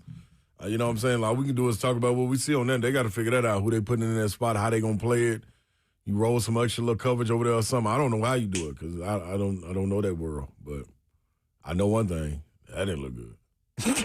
There were passes completed in front of us. I mean, third and longs and like it's way. Curtis Rourke was 12 of 14, 101 yards, 3 carries, 14 yards. Yeah, like keep your powder. Man, like you got to think too. Big Jeff and Franklin Myers, they wasn't out there like you know what I'm saying. Like that part goes with it too. But golly, still want to kind of hold you, especially if it's been happening like that all week. Mm-hmm. The word that's why his Savage like the word was out, man, that Stribling had a good joint practice. Dude, you got to do something. So you get an opportunity to get some get back. It ain't there. You know what you're about to get. You've seen it up close and personal. And he's salivating. He ready. Yeah. You know they coming to him. They ain't got a whole lot of threats to go to. But I thought Mac Jones was going to be Mac Jones, too, though. Like, Mac Jones ain't no slouch. No. He didn't play, though. No. It was Rourke. No, that's what I'm saying. Yeah, I meant Rourke. Yeah. Like, he was out there, like, it was like, wow. Like, I know where I'm going. It wasn't no scan the field. I'm going right here. Beat your guy. I mean, listen, he was good at IU. Yeah. He was good at JMU. Yep. Like, he's in the league for a reason. Too. What was he, 7-1 as a starter at IU? Mm-hmm. No, he looked good. Stribling, though, he's got a chance to be a dog. Yeah, I think he set a record for the most catches by a rookie in like the first half that they played. Oh, hell, we're talking about a preseason game. There's no record. Yeah, not in preseason. I think it was like A.T. Perry and someone else not preseason. who broke. Not preseason. We just shut you down, didn't we, Zebby? None of us are surprised that you came with this. I saw the stat. I'm just putting it out there. That ain't. I promise that won't be repeated through any bars or water coolers. Hey, do you or remember that preseason record you set? Water coolers. Well, anybody doing it? 615-737-1045. We love you, Seth. Darrington out east. D, what up? What's happening, my good people? Hey, Darrington. What up, Darrington? Well, man, you be talking about shout out to all the tweakers and that. I gotta be careful about talking about keeping your powder dry because they be getting a little excited when you say stuff like that. You gotta be mindful of that, man. And it's too hot there. I'm saying, and the way it's hot out there with that, Lord, we gotta keep it. Yeah, make sure you keep your powder put up because it might disintegrate. What's going on around here? But anyway, being in the secondary, look how they look. I was like trying to figure out which one was worse, the bag up O-line or the secondary. But now my question is Carnell Tate really that good, or is the secondary really that bad? Nah, I think Tate that good. Tate's really that good. I get Tate is good, but if the secondary is that bad, wouldn't it made him look like he was already going to the Hall of Fame? So I just thought that was No. Come on, Pete. I thought that was extreme. That's a stretch, but yeah. Thank you. Have a good weekend, my friend. I think you're overreacting, Darrington. Tate's No, Tate good. Tate's good. 615-737-1045. I was very disappointed that I didn't You just have wanted to see him active. I wasn't going to be able to talk about Cam and Carnell today. Do y'all want to hear what Saleh had to say about Carnell's first action in the Titans uniform? Please. This is what he said today in his press conference this morning. Yeah, the first one, the one down in the end zone. That's press coverage. It was an RPO. Probably should have handed the ball off. I think we walk in the end zone if we hand the ball off there.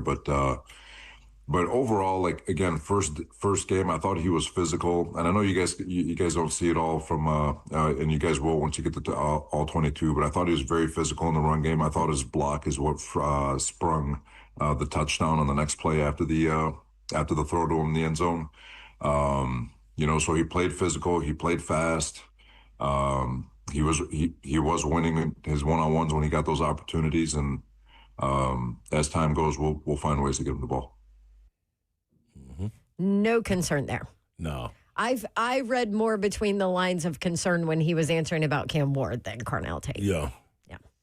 That's something that during the break we were talking. Yes, let's hit that. And I felt that when talking about Cam Ward, like one of the things that you have to realize is who your opponents are. And in playing other professionals, like there is a sense of respect that you got to have. Because if you're playing against twos in this league, like it's a different level. It's a different level. Like especially like Cam's been known to be Houdini back there, run around, extend plays. You know what I'm saying? All the way through high school, college, we heard about it. You gotta respect those guys, man. I forgot what play it was, but when Cam was running to the sideline, I want to say it was the first quarter. I don't think it leaked over into the second, but he didn't respect the DN, and the DN was coming. He was getting after him. And, like, Cam wasn't not going to get away. He knew it. Yeah, you can see him. You see it. He saw it. Yeah. Are you talking about the first pass play on the first drive? I'm going to go back and look. Where he dropped back, and then it looked like there was an open receiver in the middle, and he escaped on the right. He was rolling right. And he got caught from behind. He got caught, yeah. And he gained 2 yards. Yeah, he gained 2 yards. Yeah. But that's the thing, like, dog, you don't, like, you got to respect your opponents, man. I know you're going to talk trash and all that, and that's part of your game. Do that. I want you to do that. but you got to respect who they are. These dudes can play. These dudes are fast, man. This ain't college. Yeah. And if you don't respect your teammates, that's when you get that rude awakening. I mean, not teammates. Your opponent, that's when you get that rude awakening that, dog, they getting paid to play too, man. And they a lot faster. You got to stay in your wheelhouse. Mm-hmm. You got to stay in your wheelhouse. Now, and is that, I mean, that's kind of a product of like the overconfidence of Cam. Yeah. Is what you're saying. Yeah, that's all it is. And I ain't saying humble yourself or none of that. I'm just saying. And it's fine, and that's not a big deal, but yeah. But respect it too. Yeah. Like I went up against people that are more athletic, and I'm like, man, this man can't. Man, he ain't finna block much. I see him blocking all them shots like that. I'm gonna go straight at him, and my stuff end up in the stands too. Like, dog, respect pump fake. They telling you pump fake for a reason. He don't go flying. Like, you got to respect it, man. It's part of the game. Simple Circuit said, I think Pollard was the player open over the middle. Here it is, the play right here. I went straight to it. When was it? I'm going to tell you right now. This is second down. Ooh. Was it first drive, Mayor? First play. Rolled out, play action. Stepped up in the pocket, rolled right. Like, who was this? Who was that chasing him? 50. Darn. I know it's bad, y'all. That was the first pass play of that drive. And that was the first drive. Yeah. First So drive. they popped Pollard for 12 on the first one, then I think 8, maybe the next one. Then they tried that pass. And that's the thing. Number 53 got him. But it's you're not outrunning him, man. Yeah. You ain't outrunning him. You got 2 yards. Yes, you can live. But it's okay to go on the slide, too. Go and slide, get down. You're not outrunning him. You're not getting to the edge on that guy. It's just not happening. Also, that's not Cam Ward's strength. That's not your strength. You're not that athletic freak. He's not You're not Lamar Jackson, Josh Allen, none of those guys. You're not Marcel Reed. Yeah, you know what I'm saying? Exactly. I think he's got quick enough feet to get, put a foot in the ground and get up the field, but you're not going to beat a lot of people. You're not outrunning Right. Not to the sideline. Exactly. Like, that's not your game. And we don't expect you to. No. So don't do it. While we're talking about that first drive, how about that play to Calvin? Or Calvin? Okay. So that's a we good ball haven't placement. brought that up. I'm glad you brought that up because that made me smile because I don't know what to think about Calvin Ridley. I don't. He showed a little movement there. I thought he did. Shook a guy or two, got it up the field. I'm like, okay, maybe he's not washed. Yeah, I would think. And that's harsh, but you know what I mean? Because watching him in training camp, I'm like, I don't know what to think. Because like one day I'll be like, oh yeah, he's number one. He's a number one receiver. He's good. And then another day I'll be like, is he even out there? I think it's a ramp up for him at 30. Yeah. You know what I mean? Yeah. He looked great on that. He looked great on that route, and Yeah. Cam did too. And that was clear. That was a one read thing, but that was a 3rd and 3 though. You know, so that's a key. Well, it's little also thing. a lot easier when you're in those. I mean, that's been Instead the of problems. 3rd and 10. Titans. Yep. That's been the Titans' there. problems for the last 2 years. Is their 3rd and 13? So he misses Wandale Robinson on 2nd and 10 on on a bubble screen where he would have picked up yardage. That was the one he fired, right? Yeah. And high and outside. Yep. All that. But that sets you up with 3rd and 10 instead of 3rd and 3. Right. You know, And that's your difference. But that's a good that Calvin Ridley play is a good example of what you're calling ball placement. Mm-hmm.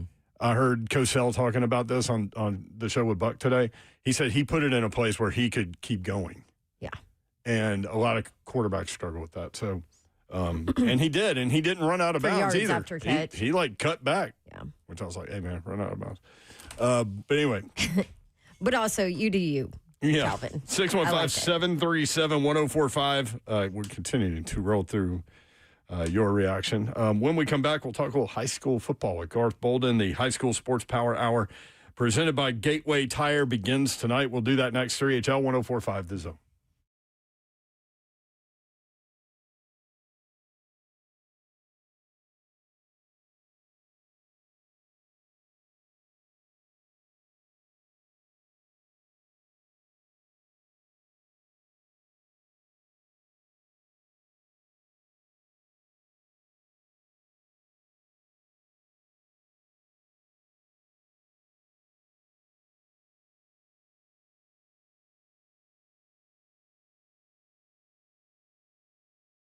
What's happening, good people? Big Slay coming to you with Brentwood Jewelry. That is BrentwoodJewelry.com. 7012 Church Street East, say it again, 7012 Church Street East, located in the heart of Brentwood, just off Franklin Road. The style's exceptional. Deals are too. Every single day for over 50 years. Why go anywhere else? Brentwood Jewelry proudly serving the community. And exceptional style and deals is what you will get every single day by a family-owned and operated business spanning over 3 generations, deeply rooted in the community. So they're asking you, welcoming you, come take advantage of us. Engagements, they got you. Watches, they got you. You haven't already heard, Nashville's premier timepiece dealer is Brentwood Jewelry. Not only do they have the best selection in watches, but they are also the go-to spot for pre-owned Rolexes, vintage or current models. Owner found pre-owned Rolex for a fraction of the cost. Every watch has been meticulously serviced to ensure the highest level of performance and is presented with a 2-year warranty. That is BrentwoodJewelry.com. USSTN.com, water issues. That's been a thing in this area pretty much all year, and USS can help you. They offer several payment options to make your foundation repairs more affordable. You can choose one of the following. Get a 10% discount when you pay in full, or fix it now, pay later with 18 months, no payment, no interest, or choose the 36 months, no interest with low payment option for qualified homeowners. USSTN.com. They can reroute water away from your basement, your crawl space, your home. With their interior drain systems and sump pumps with battery backups, when the ground swells from being oversaturated with all the water, it creates additional pressure on your foundation, many times leading to cracks. And even when we have a run of dry days, you need to inspect your foundation for any additional damage the water may have caused as well. USSTN.com. USS, dedicated to helping their customers get the repairs they need now to protect their greatest investment of a lifetime. They're dependable. They're trustworthy. They are USS. So give them a call or learn more at USSTN.com.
3HL 1045 The Zone. Brent Doherty, Don Davenport, Ron Slay.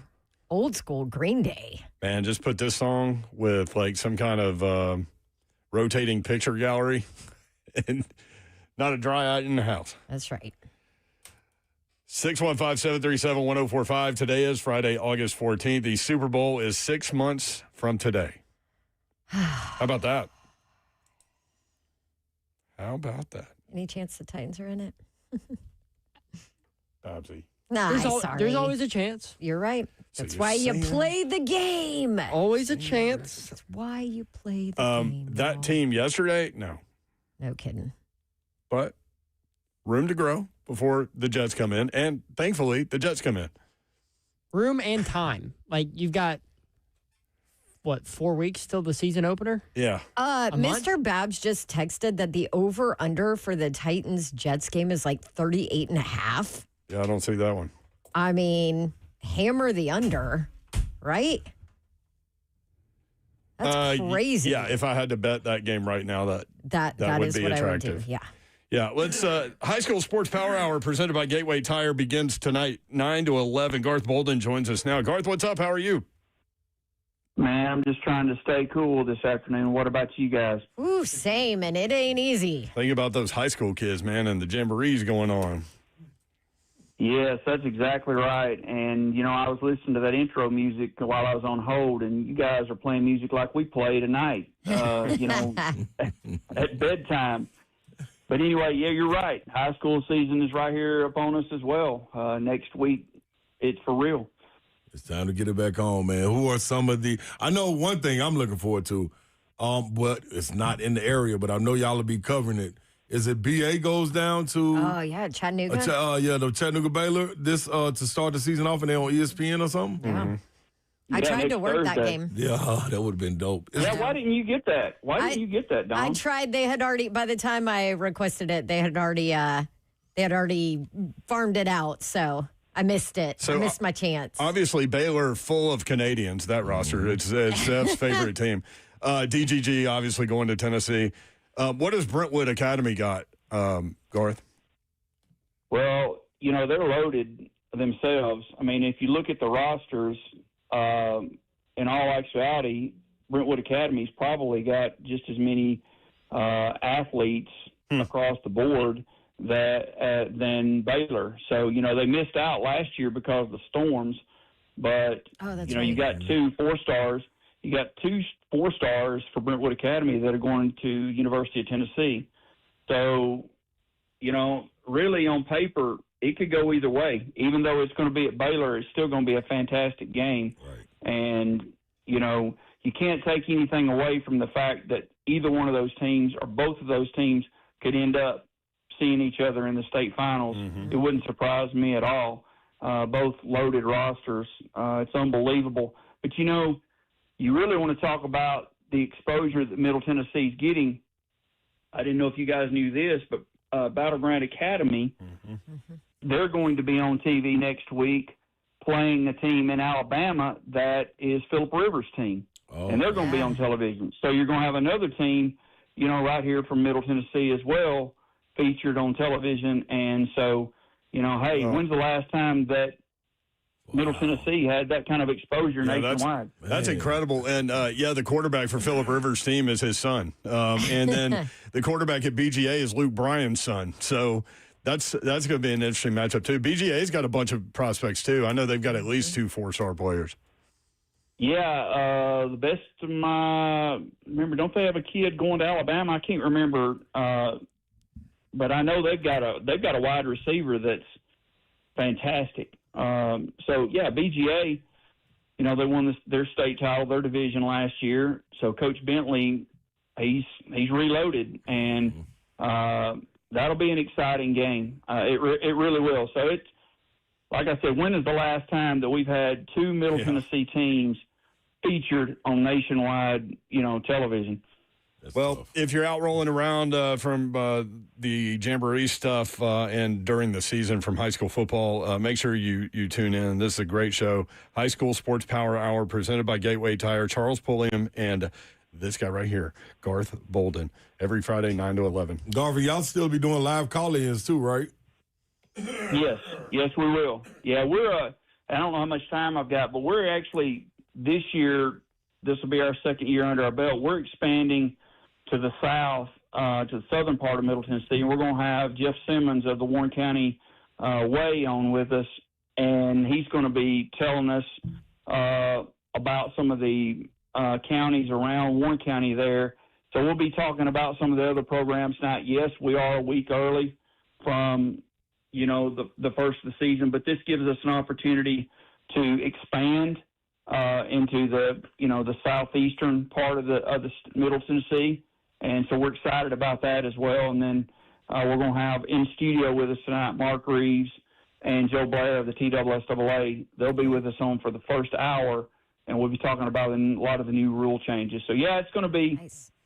we're a week early, but we're going to be covering a lot of things that will make sense leading into next week. Lay the foundation. Good. Yep. Good stuff, Garth. Appreciate you, man. Have a great broadcast tonight. All right, brother. Well, thank you guys for having me on, and we'll see you around in Slade. You've got a truck problem, so I got to see you real Yes, soon. you got to see me real quick. Yeah. You need some tires, Man, Garth? man, my engine light popped on me. Hey, man, we all What that is? It's hot outside.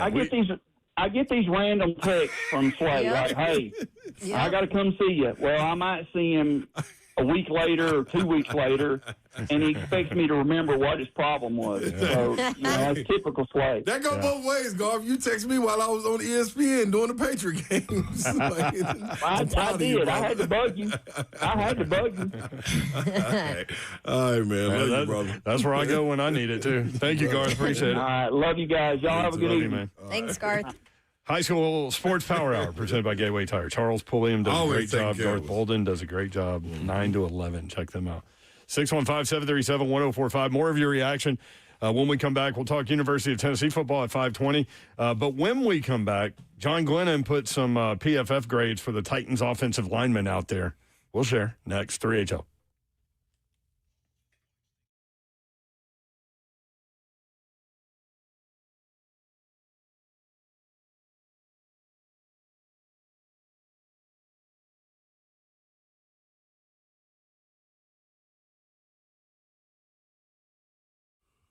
What's happening, good people? It's that time. Circle Sports at the Minute, Kentucky Downs. It's time for you to get down. Located in Franklin, Kentucky, short drive right up 65. Take the first exit once in Kentucky and easy riding. I think it's 2 turns and you right there. And one of those turns will be turning into the establishment. That's right. Circle Sports is right there for you. 2-story sports betting experiences right there at your fingertips. You walk in, you got 5 standard windows right there. We call them the cage. You go up to the gate or whatever you want to call it. Where the people are standing, you go up there and you tell them exactly what you're trying to do. And guess what? They'll walk you through it if you don't even really understand it. For the ones that are more advanced, they even got kiosks available where you can just go right there, bet it up, get it done. Racing terminals, and yes, it is a racetrack out there. It is Kentucky, people. Betting, sheet rack, everything's right there for you at your fingertips. Must be 21 to place a bet. Make reservations if you want to pick your seat. Price for booth and recliners, that goes towards your food and beverage minimum. Yes, they do have a restaurant there. Yes, they do have slot machines there. Yes, they do have stadium seating. Yes, they do have a lot of TVs. It's got everything you can do. Win! Circus Sports at the Minute, Kentucky Downs.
Good afternoon. It's 5:02. Joseph Bonanno live from the 104.5 The Zone Circus Sports at the Kentucky Down Studios.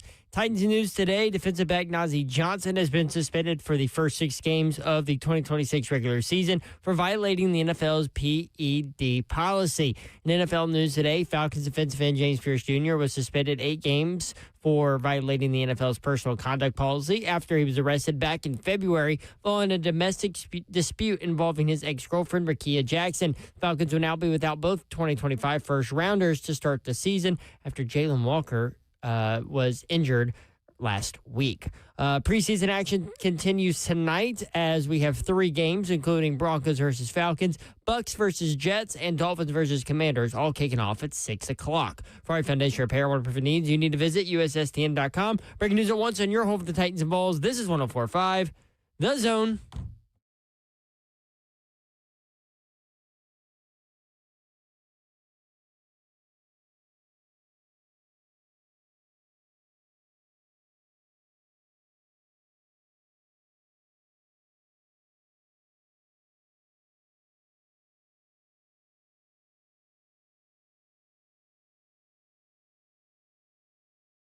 HL 104.5 The Zone. Britt Doherty with you on a beautiful day in the Music City, talking about the Titans' first preseason game. They win in San Francisco for whatever that's worth, but kind of walking through some of the ups and downs, some of the winners, losers, whatever. Just kind of walking through, trying to take a big picture look at it, hold your powder dry kind of look at it.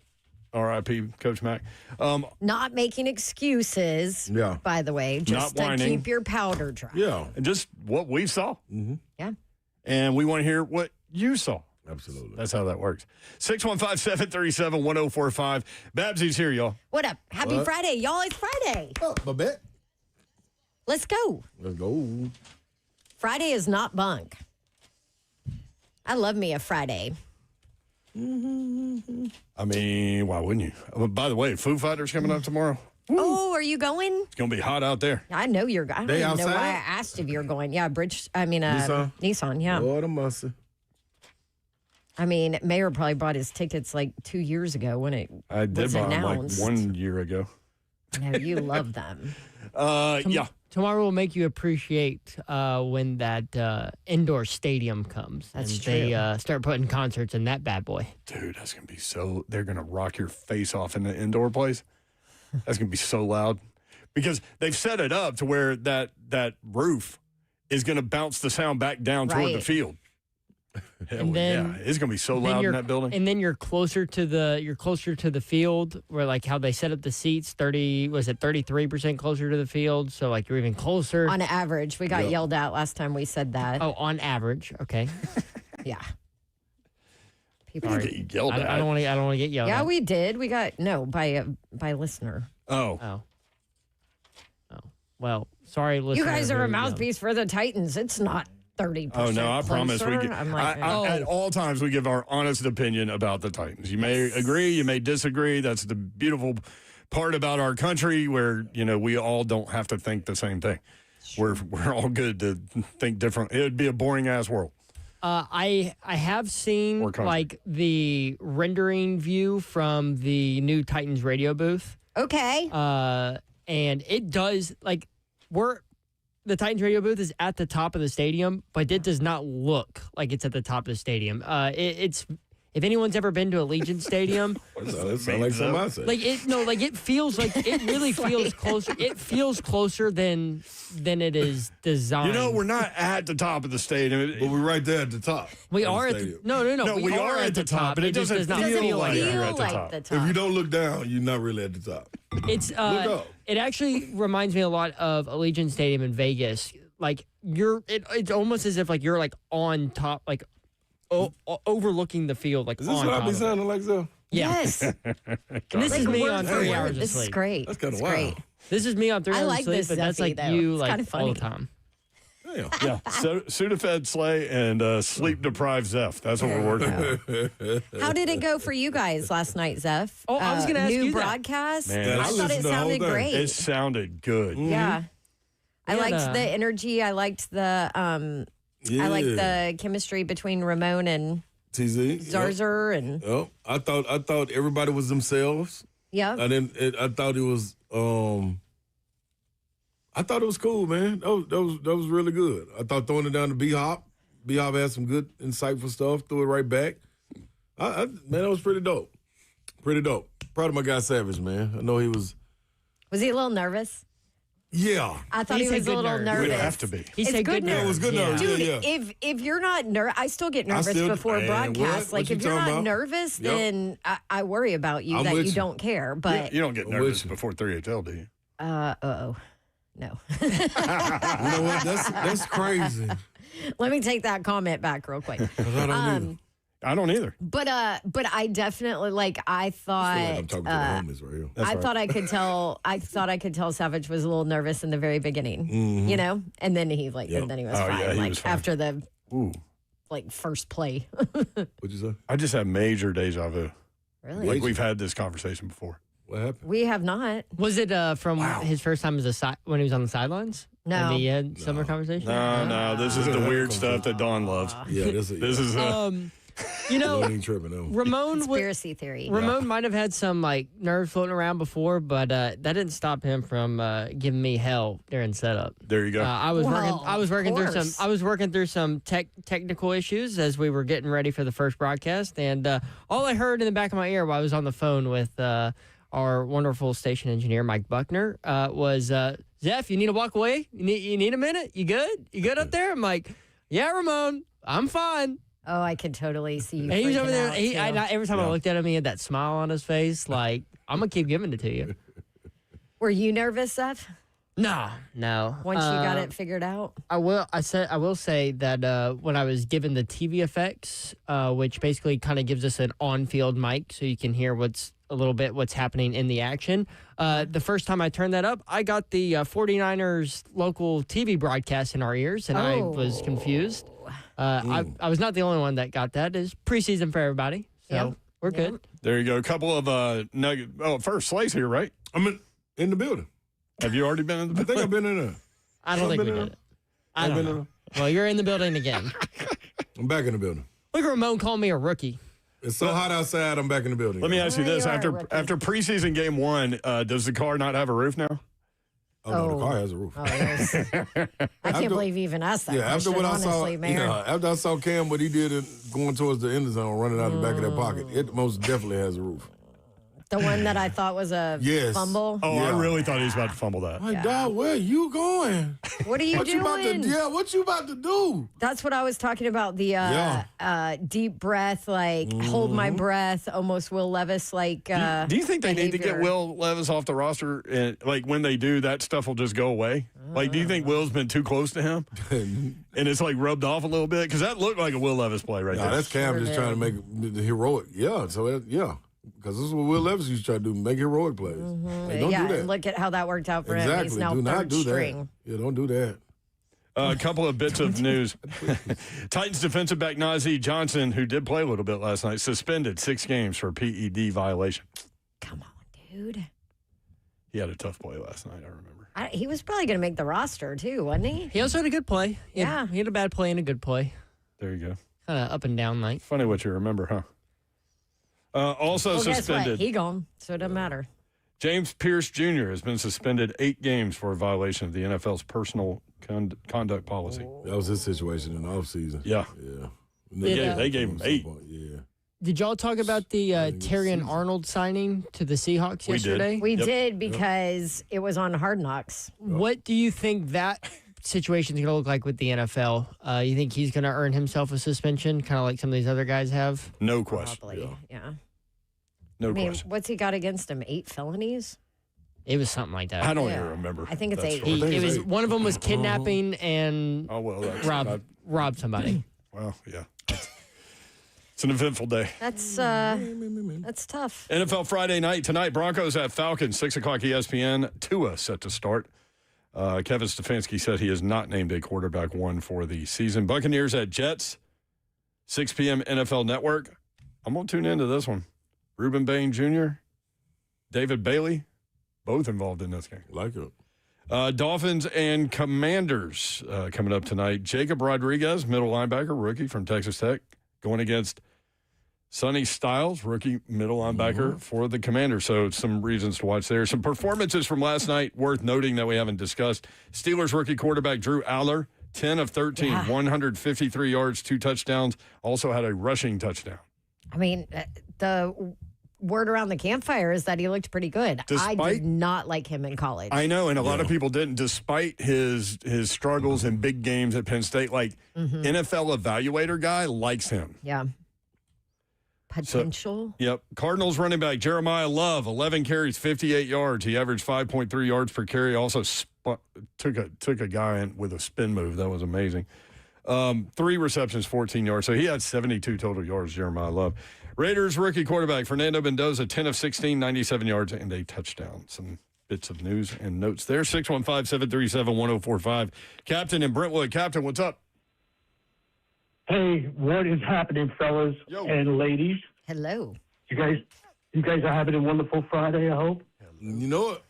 Always, man. We have wonderful Mondays, too. Just tune in after the weekend. Hey, listen, I don't want to get anybody in the chat mad at me for not talking Titans right away, but I went to a really cool event at the end of July. It was the United States Junior Track National Championships. And it was about 300 kids from the ages of 7 to 18, and they raced on a 333-meter track, concrete track. It was like a race car track, only it was smaller with the bank turns and everything. And watching these kids compete was really just terrific. I mean, they competed at the highest level, and it was run by the Olympic Committee, so they gave out gold medals and silver medals and bronze medals. And it was. I just wish it was on YouTube so my family could have seen my grandson racing. But he got 2 bronze medals, my grandson. Oh, nice. What's his name? His name is Taylor. He lives up in Detroit. He races at a track up in Detroit called the Detroit Velodrome. Mad Track Racing. You can find them on YouTube, Mad Track Racing. And the Detroit Velodrome, it's a smaller track, indoors, wooden track. And I don't know if you guys know this, but those bikes that they race have no brakes and no gears. Oh, geez. Just go. Yeah, I don't need any part of that. Well, thank you. All Congrats. gas, no brakes. Appreciate you shouting them out. Thank you. Yeah, very cool. Now, about the Titans, I don't want to make excuses for them. Cam did not look good after the first drive. I thought the defense was playing a lot of vanilla, a lot of zone, letting everybody catch stuff in front of them and then coming up and making the tackle. They did only give up 1 touchdown last night, so that's a positive. Yeah, and only scored 1 touchdown, too. But I'm not going to make judgments on this team after 1 preseason game. That would be silly. Right there with you, Captain. I think that's fair. Thank you, Brent. Thank you, Captain. Appreciate Hey, you. listen, hold on. I got a funny but not funny. A funny but not funny. Thank myself. Funny but not funny. Okay. You guys could decide. Okay, you guys were talking about bears a couple of months ago. And my wife and I went hiking up at Pickett State Park. And the ranger goes to us, hey, you got to watch out. There's bears sometimes on these trails. I told him I wasn't worried. And when he asked me why, I said, because I'm a lot faster than my wife. I'm sure she appreciated that. Yeah. Well, the Ranger's face, I wish I had a picture of it. It was perfect. Thank you, Captain. And Dawn, I feel your pain about driving around Brentwood. All right, guys, sorry. I didn't mean to take up so much time. No, you're good. Yes, You're good. thank you. Judging by his accent, I bet he does feel my pain. The park. Wonder if he had a picnic basket. Isn't that what Yogi Berra used to say? Hey, yo, boo-boo. The picnic basket. Jason Swain coming up. Talk about Tennessee volunteer football. They have a scrimmage tomorrow. So does Vanderbilt, as a matter of fact. 615-737-1045. Always the number. You can watch the show live, YouTube, Facebook Live, Twitter, and Twitch. Twitch, please. We'll be right back.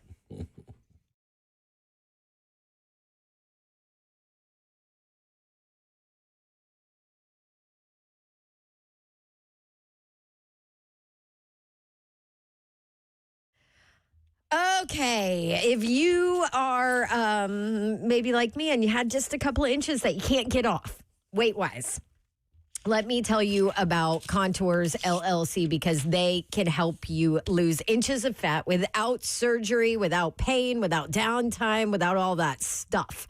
And it works. So here's the deal. Contours is a safe, natural way to get rid of stubborn areas. You target stubborn areas and feel more confident. They use red light technology used for body fat and body contouring. So basically, the red light opens up a pore in the fat cells, allows the contents to leave your body naturally, and then boom, you lose inches off your waist, your belly, your legs, your butt, whatever it is that you have an issue with. And I just went yesterday, had my 5th treatment, and it has been amazing. I love it. Awesome staff, super comfortable procedure. It's my relaxing time, and you can do the same. Ask right now about the Dawn deal at Contours LLC. By the way, I lost almost 4 inches across my belly and thighs on my first visit, and if you go and use the Dawn deal and you don't lose over 2 inches in your first visit, then it's free.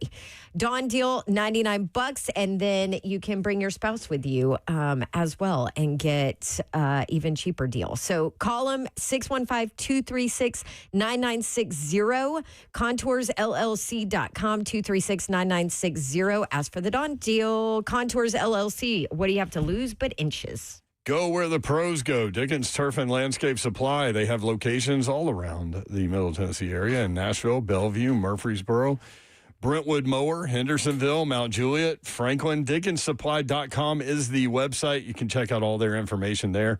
And again, find out which location is closest to you. Mow big lawns in less time with Toro zero-turn riding mowers. They feature Pro DNA, giving you the same cut quality and reliability as commercial mowers for a professional-looking lawn. It's going to look spectacular. And Toro's unique MyRide suspension system keeps you comfortable over the roughest terrain. Ask about great 0% financing offers. Go where the pros go. Dickens Turf and Landscape Supply. When you're looking for quality parts, products, and the best advice, visit your one-stop Toro shop. Dickens Turf and Landscape Supply with 7 convenient Middle Tennessee locations: Nashville, Bellevue, Murfreesboro, Brentwood Mower, Hendersonville, Mount Juliet, and Franklin. You're never too far from one of our stores. Visit them online, DickensSupply.com.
3HL 104.5 The Zone. Brent Doherty, Ron Slay with you. Babsy has exited stage left. Mm-hmm. Her dad just had surgery. She's going to take care of him a little bit.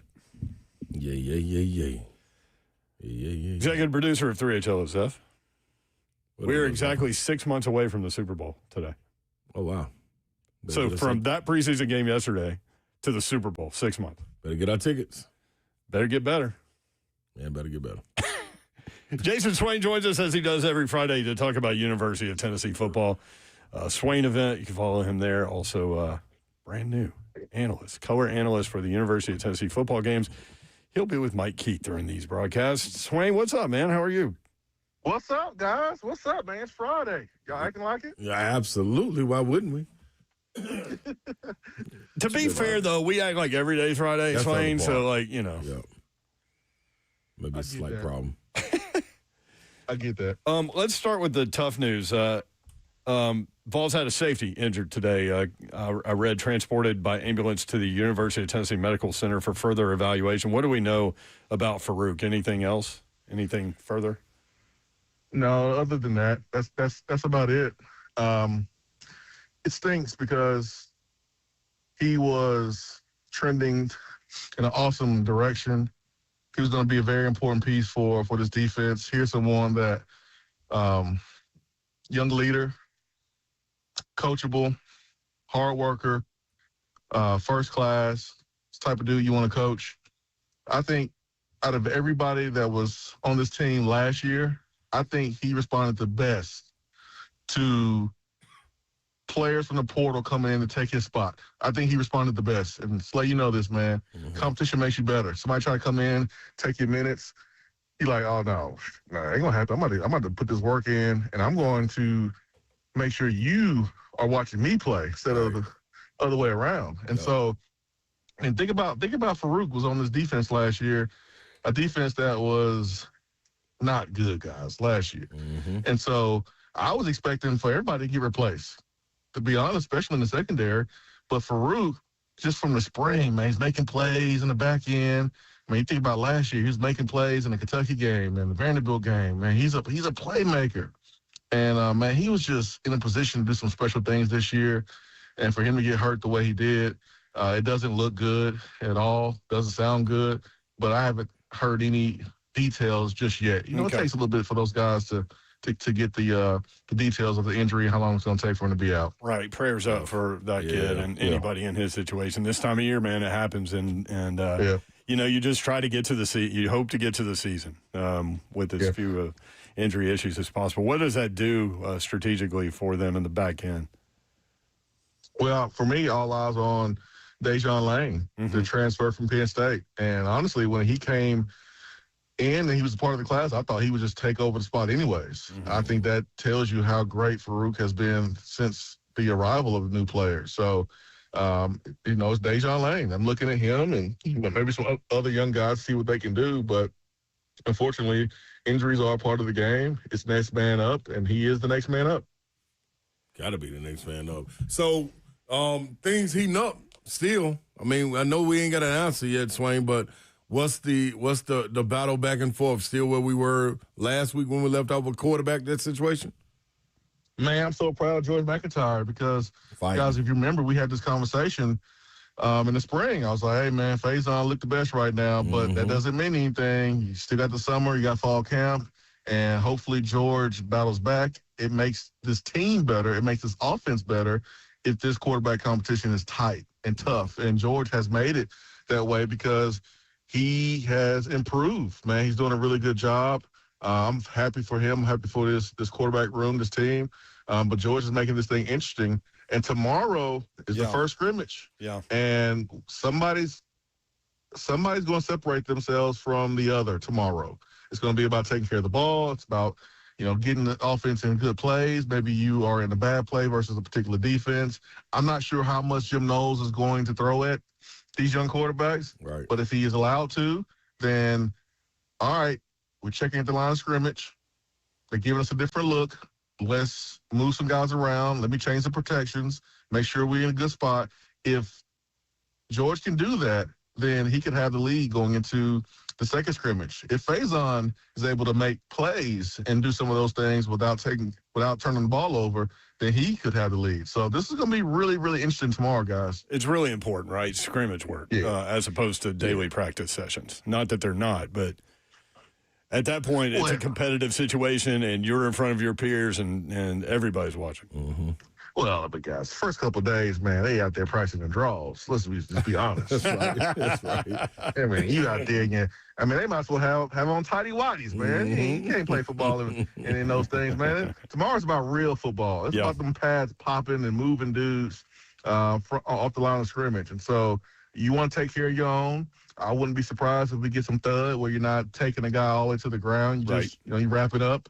You're doing everything except for tackling. So I wouldn't be surprised if we see some of that, considering you've had a couple guys go down. And you can get some good work in. I mean, you don't have to tackle dudes to the ground to get good work in. So especially with some of those ones that are going to be very, very important this season. I mean, Deshaun Bishop, you don't need to tackle him to the ground, period. So there's some guys you got to take care of. Others, hey, man, you got to get this work. It's just part of it. But tomorrow's going to be really, really important for this football team. Remember, the theme last year was this team can score points, offense is good, defense is not good.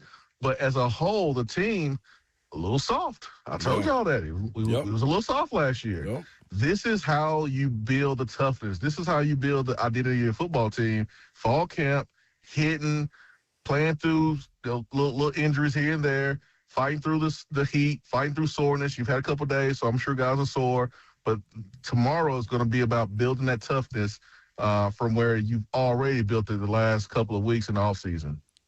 Also hiring the best strength and conditioning guy in the country. Yes, sir. That's right. That's right. That's made a huge difference. So what time is the scrimmage tomorrow? Do you have access? I'm not sure yet. I think I'm going to sneak in sometime in the morning. So I'll find my way in, guys. I'll find my way in. Fight and struggle to get in there. You work for the network now. You got all the badges. Yeah. I mean, normally I'd get in anyways. It didn't matter really what head coach it was. I was always at the scrimmages checking it out. Man, they're not gonna tell a VFL to leave. Man, that's not smart. No, that ain't smart at all. Especially when with a positive platform. Yeah. No, sir. Yeah, don't do it to me because I'm telling everybody. I'm a snitch. I'm a snitch. That's what, man. Snitches get stitches. Man, shoot, they better figure it out. Well, I guess I'll get stitches then because I'm telling everybody if you don't let me in. I like that. How different is practice now? You were talking about no tackling thud situation as opposed to when you played at the University of Tennessee. Were you guys tackling? Well, we were, but there were some times when we did thud.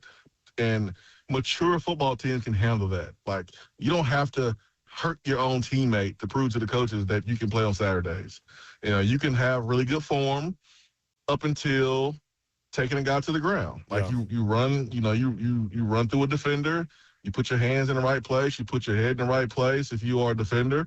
If you're blocking a guy, like, hey, you block, but you don't need to cut block him, and you don't need to, sling him down to the ground and jump on top of him. You don't got to do all that. We say that for, Furman and Georgia Tech and those boys. So you take care of each other. That's what that is all about, man. Getting good physical work in without falling on the ground. Great athletes stay on their feet. Don't fall. Don't roll up on someone's legs. Stay up on your feet. I think that is, the point of doing thud is try to protect each other without getting injured while getting good physical work in. Yeah. Swain, confident with where this defense is walking into training camp, you know what I mean, putting the pads on. You confident they got a grip on what things are supposed to look like? Man, I got confidence in Jim Knowles, man. Yeah. I mean, you're talking about a guy who's done it for a long time, who's won a championship. And I know he had NFL players at Ohio State, but I saw what he did to our offense. Right. And, I know he had great elite athletes at his disposal, but I just watch him during practice, man. Dude is so cool. And that experience is going to allow, I think, for us to be multiples of things that, we're going to do. Can the front get a pass rush? If not, then we got a lot of dudes playing linebacker that can attack the quarterback, who's very, very athletic. I know the guys on defense are excited about the different ways that they're going to be used to showcase their talents. Yeah. So now with this, where are they as far as trying to figure it out with this Aaron Carter situation? Do you think another appeal happens, or they just settle on in, man, he's going to miss the 2 games. We're going to rock on out how we rock out? So, like, you know what I would do if I was Arion Carter? Play him. Play anyway. Man, I'm dressing. Yes. I'm like Jameis Winston. Remember when Jameis Winston got suspended? Yeah. And he went out there and He went out there anyway. Man, that's me. I'm going out there, coach. I'm about to be warming up with y'all, and you got to tell me I am not playing. Absolutely. I just think when you have players that are in an NFL camp and they leave the NFL camp to go back to college, like, what are we doing, man? Yeah. What are we doing? Slay could not believe, like, he couldn't handle it when I read that story about the guy going from Cowboys and Browns minicamps to Texas. That baffled me. No. If I'm Arion, I'm playing. Now, Danny White, Josh Heupel, I mean, that's a tough decision to make. I mean, part of me is like, hey, guys, follow the rules and, don't create a scene. But the other part of me is like, man, forget that. Play him anyways. Let's go. That's how I feel, man. I might have used another F word other than forget, but yeah. That's frowned upon on this airwaves, Brent, so I won't say that. Yeah. But that's what I'm thinking, too. Where are we with the offensive line? I know center to left tackle is established, and maybe right guard and right tackle are too, but I know that has been a competitive situation, at least trying to figure out which guy goes where. Where are we there? I mean, Jesse Perry, dude, I think he's the important piece, man. I love his game. I love how versatile he can be. He can play guard. He can play tackle. He did some tackle last year, but he's at right guard right now. You got Wendell Moy, who is at left guard, and man, he's an NFL player. And Love then Sam that. Pendleton, man, he got to hold it down, man. Sam got to hold that thing down because I think we know we're gonna get with David Sanders Jr. We saw him when he was healthy out there as a true freshman. He's gonna be all right. And then you look at the other tackle situation. I think we're gonna be okay. Be okay there. Is it Ori Williams? Ori Williams, transferred from LSU. Yeah. 6'7", 6'8", 300 pounds. I think we're going to be okay with him. Sam Pendleton, I think, is the key. Being able to run in between the tackles when it's third down and short, when it's fourth down, when it's an obvious running situation where you're milking the clock or, you need the clock to run to set up a potential field goal. We got to be able to run the football in between the tackles. So I think Sam Pendleton is going to be the key for this offensive line, which I think is a strength of this football team. Yeah, I think Deshaun Bishop, if he stays healthy, is going to have a record-setting year. Yeah. Wide receiver, competitive situation tomorrow for that third spot, right? And there's a number of dudes. Man, deep. Yeah, the thing about scrimmage guys, they don't be really throwing the ball to us like that, man. During scrimmages. Y'all. Yeah, man. We get a lot of our work in, other practices, but you got to think about it. Like, you just put on pads Wednesday. Mm-hmm. The quarterbacks, they're going to be really careful with the football. Right. Tight ends going to get some work. Running backs will get a lot of work. You're not going to see an air raid. The defense is not going to let you throw the ball all over the yard. This is why when you normally hear a practice report after a first scrimmage, the defense is always ahead slightly. Always. And then the second one, the offense battles back. So I don't know how many opportunities the receivers will have in 11-on-11. Yeah. But like 7-on-7 is perfect. But that third spot is up for grabs. I think Travis Smith Jr. is in a really good spot right now. Everyone is trying to crown TK Keys the third guy just because he's a 5-star. Right. But you got to think about something. He's been nursing a lower body deal last couple of weeks, and he's competing against an older player who's healthy. So, I mean, he's going to be behind him for right now. And then, Rodarius Jackson and Travis Smith Jr. kind of battling it out for that third spot. And I like Travis Smith Jr. Right now, but that all can change tomorrow, guys. It can change. Okay. Jason Swain event. Check him out. Swain? Mike Keith and Jason Swain doing the Tennessee football games coming up this season. I had to have my headphones on during the game now. Hey, shout out to Lebanon, man. I was driving back from dropping my daughter off over there at TSU, and I got a flat tire, Lebanon, Wednesday night. And the good people of Lebanon took care of me, man. So wow, shout out good. Yeah. I was stranded, man. I had to get a hotel room, and I left yesterday from Wednesday, and it was touch and go for a little bit, but man, it was all good, man. So I know you got some listeners out there, Lebanon. For sure. Much love to the people out there. Look at Swain. He's a man of the people. And Swain will join us every Friday unless he's on a road trip and they've got to move the day or something like that. But we're looking forward to it, Big Swain. Thank you, man. Hey, thank y'all, man. Thank y'all. All right, Jason Swain. Swain Event. Check him out on X at Swain Event. More 3HL coming up. Stay tuned. 3HL 104.5 The Zone.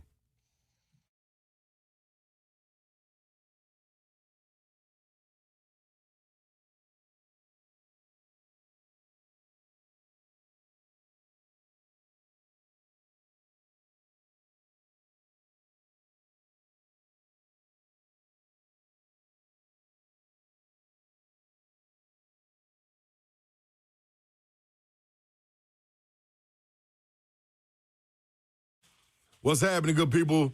You want to sleep like you never have before? Well, I got a place for you. That is theunitedmattress.com. Take your time with me. Theunitedmattress.com.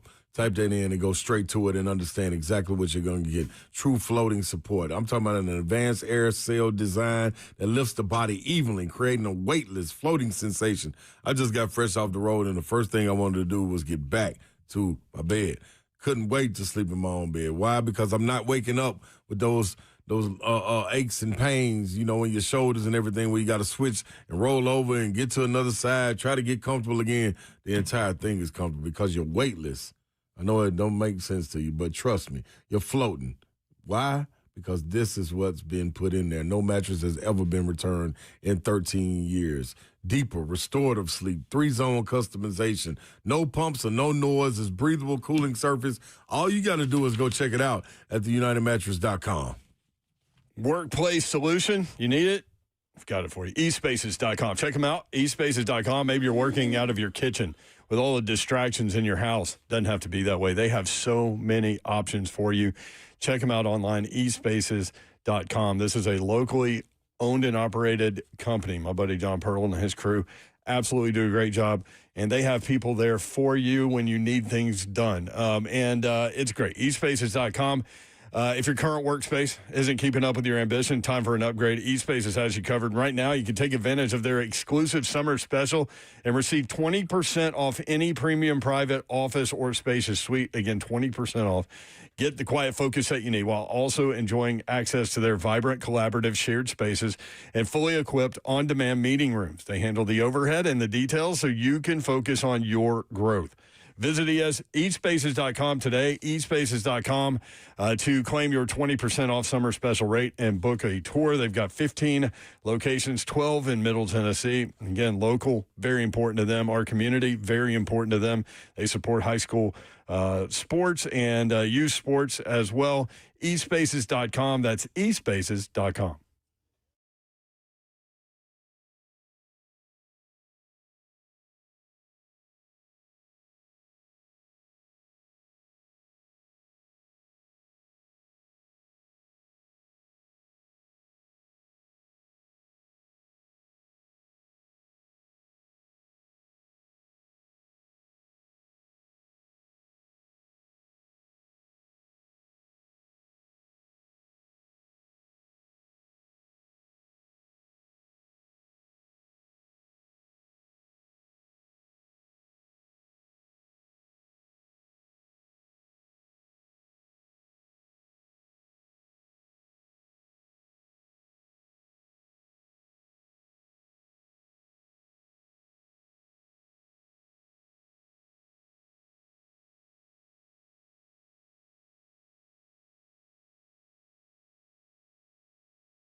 3HL 1045 The Zone. Britt Doherty, Ross Slay with you. Babsy will be back on Monday. She was here almost all day anyway. So shout out to Babsy and the BNA, all those things. You got a shout out? I do have a shout out. Presented by your mom and them? Presented by your mom and them. We got to give it up to my mom and them. Oh. Miss Lisa Smith, Coach Smith's wife, man, the matriarch, you know what I mean? The one that really holds it down, the real GOAT. Give some love to my girl, Miss Smith, man. Happy birthday. Love you. Coach Smith, your head coach at Oak Hill Academy? Mm-hmm. His wife was really the head coach often. That's right. Love you and the, who are they, the Segura twins or something? Who? Up at Oak Hill, the soccer players that came to school in a helicopter? El Segura. El Segura. Yeah. Egyptians. I was close. You were. Segura. Just love it. Yeah. It was just far enough away to throw you. Yeah, just to figure it out. Just all you got to do is just tell me the area. I know where you were going. Muhammad and Ahmad. Mm-hmm. Soccer players. Yeah. Equestrian club, too. So was Oak Hill great at every sport? No. Really? Absolutely not. No, dude. It was great at basketball. That was it? Yeah, everything else was just cool. Women's basketball trying to take off now, so we'll see where they try to do the same thing with them. Yep. They pushing it, but yeah. No, they ain't got no Miss Smith yet. So maybe they could. Yeah, maybe they need to find one. That's tough. 615-737-1045. JC and Franklin next up on 3HL. JC, what you got, man? Man, hold up. You went to a school and some people came to school in a helicopter? Yeah, man. They landed on the soccer field in that thing, man. In their practice uniforms? No, they went in no practice. They was coming to school. Oh, okay. I thought they were just showing up to practice, just in the helicopter, like, hey, we got to get to practice. We late. Hey, I was like, hey, but you know what? That makes sense because somebody went to some awards or a Hall of Fame in some sort of aircraft recently. So, hey, maybe it's in the same vein. I don't know. I ain't talking about anybody particularly on the show, but you know, I don't know. Hey, I had a couple of comments about the Titans, man. I think it's three of them. Number one, special teams, no big snafus. And to me, in the preseason, special teams is important because that gives an idea of your depth. Mm-hmm. And because they were pretty solid, that's something to have some hope for. Mm-hmm. Part two, I won't speak on Cam. I'm concerned about Slot, but I need to see some more. But I'm concerned. Mm-hmm. Yeah, your eyes open a little bit big on him for sure. Antennas up. Yeah, and last point, there's a right tackle. Well, I got two more points. There's a right tackle that's on the second or third of the offensive line. He ain't going to be on the team. I don't know who it is. Ridiculous. He ain't going to be on the team. Is that his name? Maybe, because that guy really struggled. He ain't going to be on the team. I don't know who that is. And then my final point, Slay, are we pre-gaming this year? Do you got a yacht coming? What's going on with it? Let us know the business, man. I'm going to hang up and listen. I appreciate y'all. Dog, all I can say is, man, Titans, if y'all listening over there, whoever's in charge of the PR or whatever, man, listen, we got to get the tailgate back going, man. Like the people are asking for it. Everywhere we go, people ask. That's all they talk about, dog. I had somebody DMing me the other day last week, trying to plan a trip in November down here and was like, man, dude, we want to come to the tailgate. I think it was like 15 girls. They were trying to do like a bridesmaid thing and come to the girl. I was like, I would, but I ain't doing it. Like, everybody wanted to do the party, man. They done seen the videos and everything. So, darn, man, Titans, what we going to do? Can you and C-Wiz just stand out in the yard out there? Man, me and C-Wiz might got to put something together on our own, man. That's what it sounded like. We like the blessing, though, but we'll see. I'm serious. Everywhere we go with Titans fans, they ask you about that. No, it was a ball. I mean a ball. We had a great damn time. Like, that was, it's needed. It was setting the tone. It was Titans fans. It was visiting fans. Everybody partying. C-Wiz playing the music. Dog, it was on. That was tone setting right there. And Slay had a microphone. He walked around the entire building talking whenever he wanted. Yeah. 2 hours before. I think we went 2 hours. Did we go 3 hours? 2 hours? I don't even remember. Just know we had a good time. You come off in there, be ready. Right. What up? Ready to get to it. 615-737-1045. Drew in McMinnville next up. Drew, what's up? What's up, fellas? Yo. Hey, Big Slay, I heard you earlier. Tell them, man, this ain't what the finished product's going to look like. Thank you. People are freaking out over one preseason game. Thank you. We got to see them go down and score on the first drive. That's what everybody wanted to see. Yeah, that's I mean, yeah, there's some things that, need to be cleaned up, but that's why it's preseason. That's why they play in the preseason to get this stuff worked out. Yep. There's some things that we all seen that we liked. There's some things that we didn't. I'm just going to come away saying that Nick Singleton's going to be a good running back. And if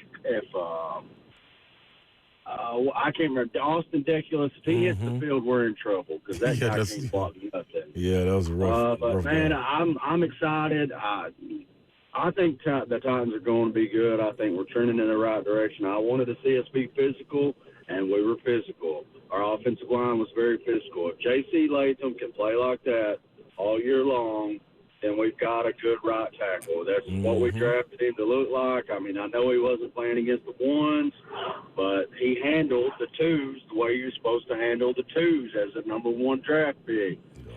I'm going to hang up, man. Y'all have a great weekend. Thank you, Drew. Love listening to the show, man. I love y'all every day. Appreciate you. it, Have bro. a great weekend, brother. I mentioned this earlier. John Glennon put out PFF grades for the Titans offensive lineman. Dan Moore Jr., 67.2 pass pro, 70.1 run block. These numbers won't mean anything to you, but they will when I go through all of them because they're a comparative situation. Skoronski, 62.7, 65.2. Although Brian Baldinger did one of his Baldy's breakdowns on Skoronski, and, man, that tape looked good to me. I think he had like 2 snaps where he kind of got bull rushed and got pushed back into Cam, but outside of those 2, he looked. And one, there was a penalty on the defense. Schlotman, 50.9, 65.6.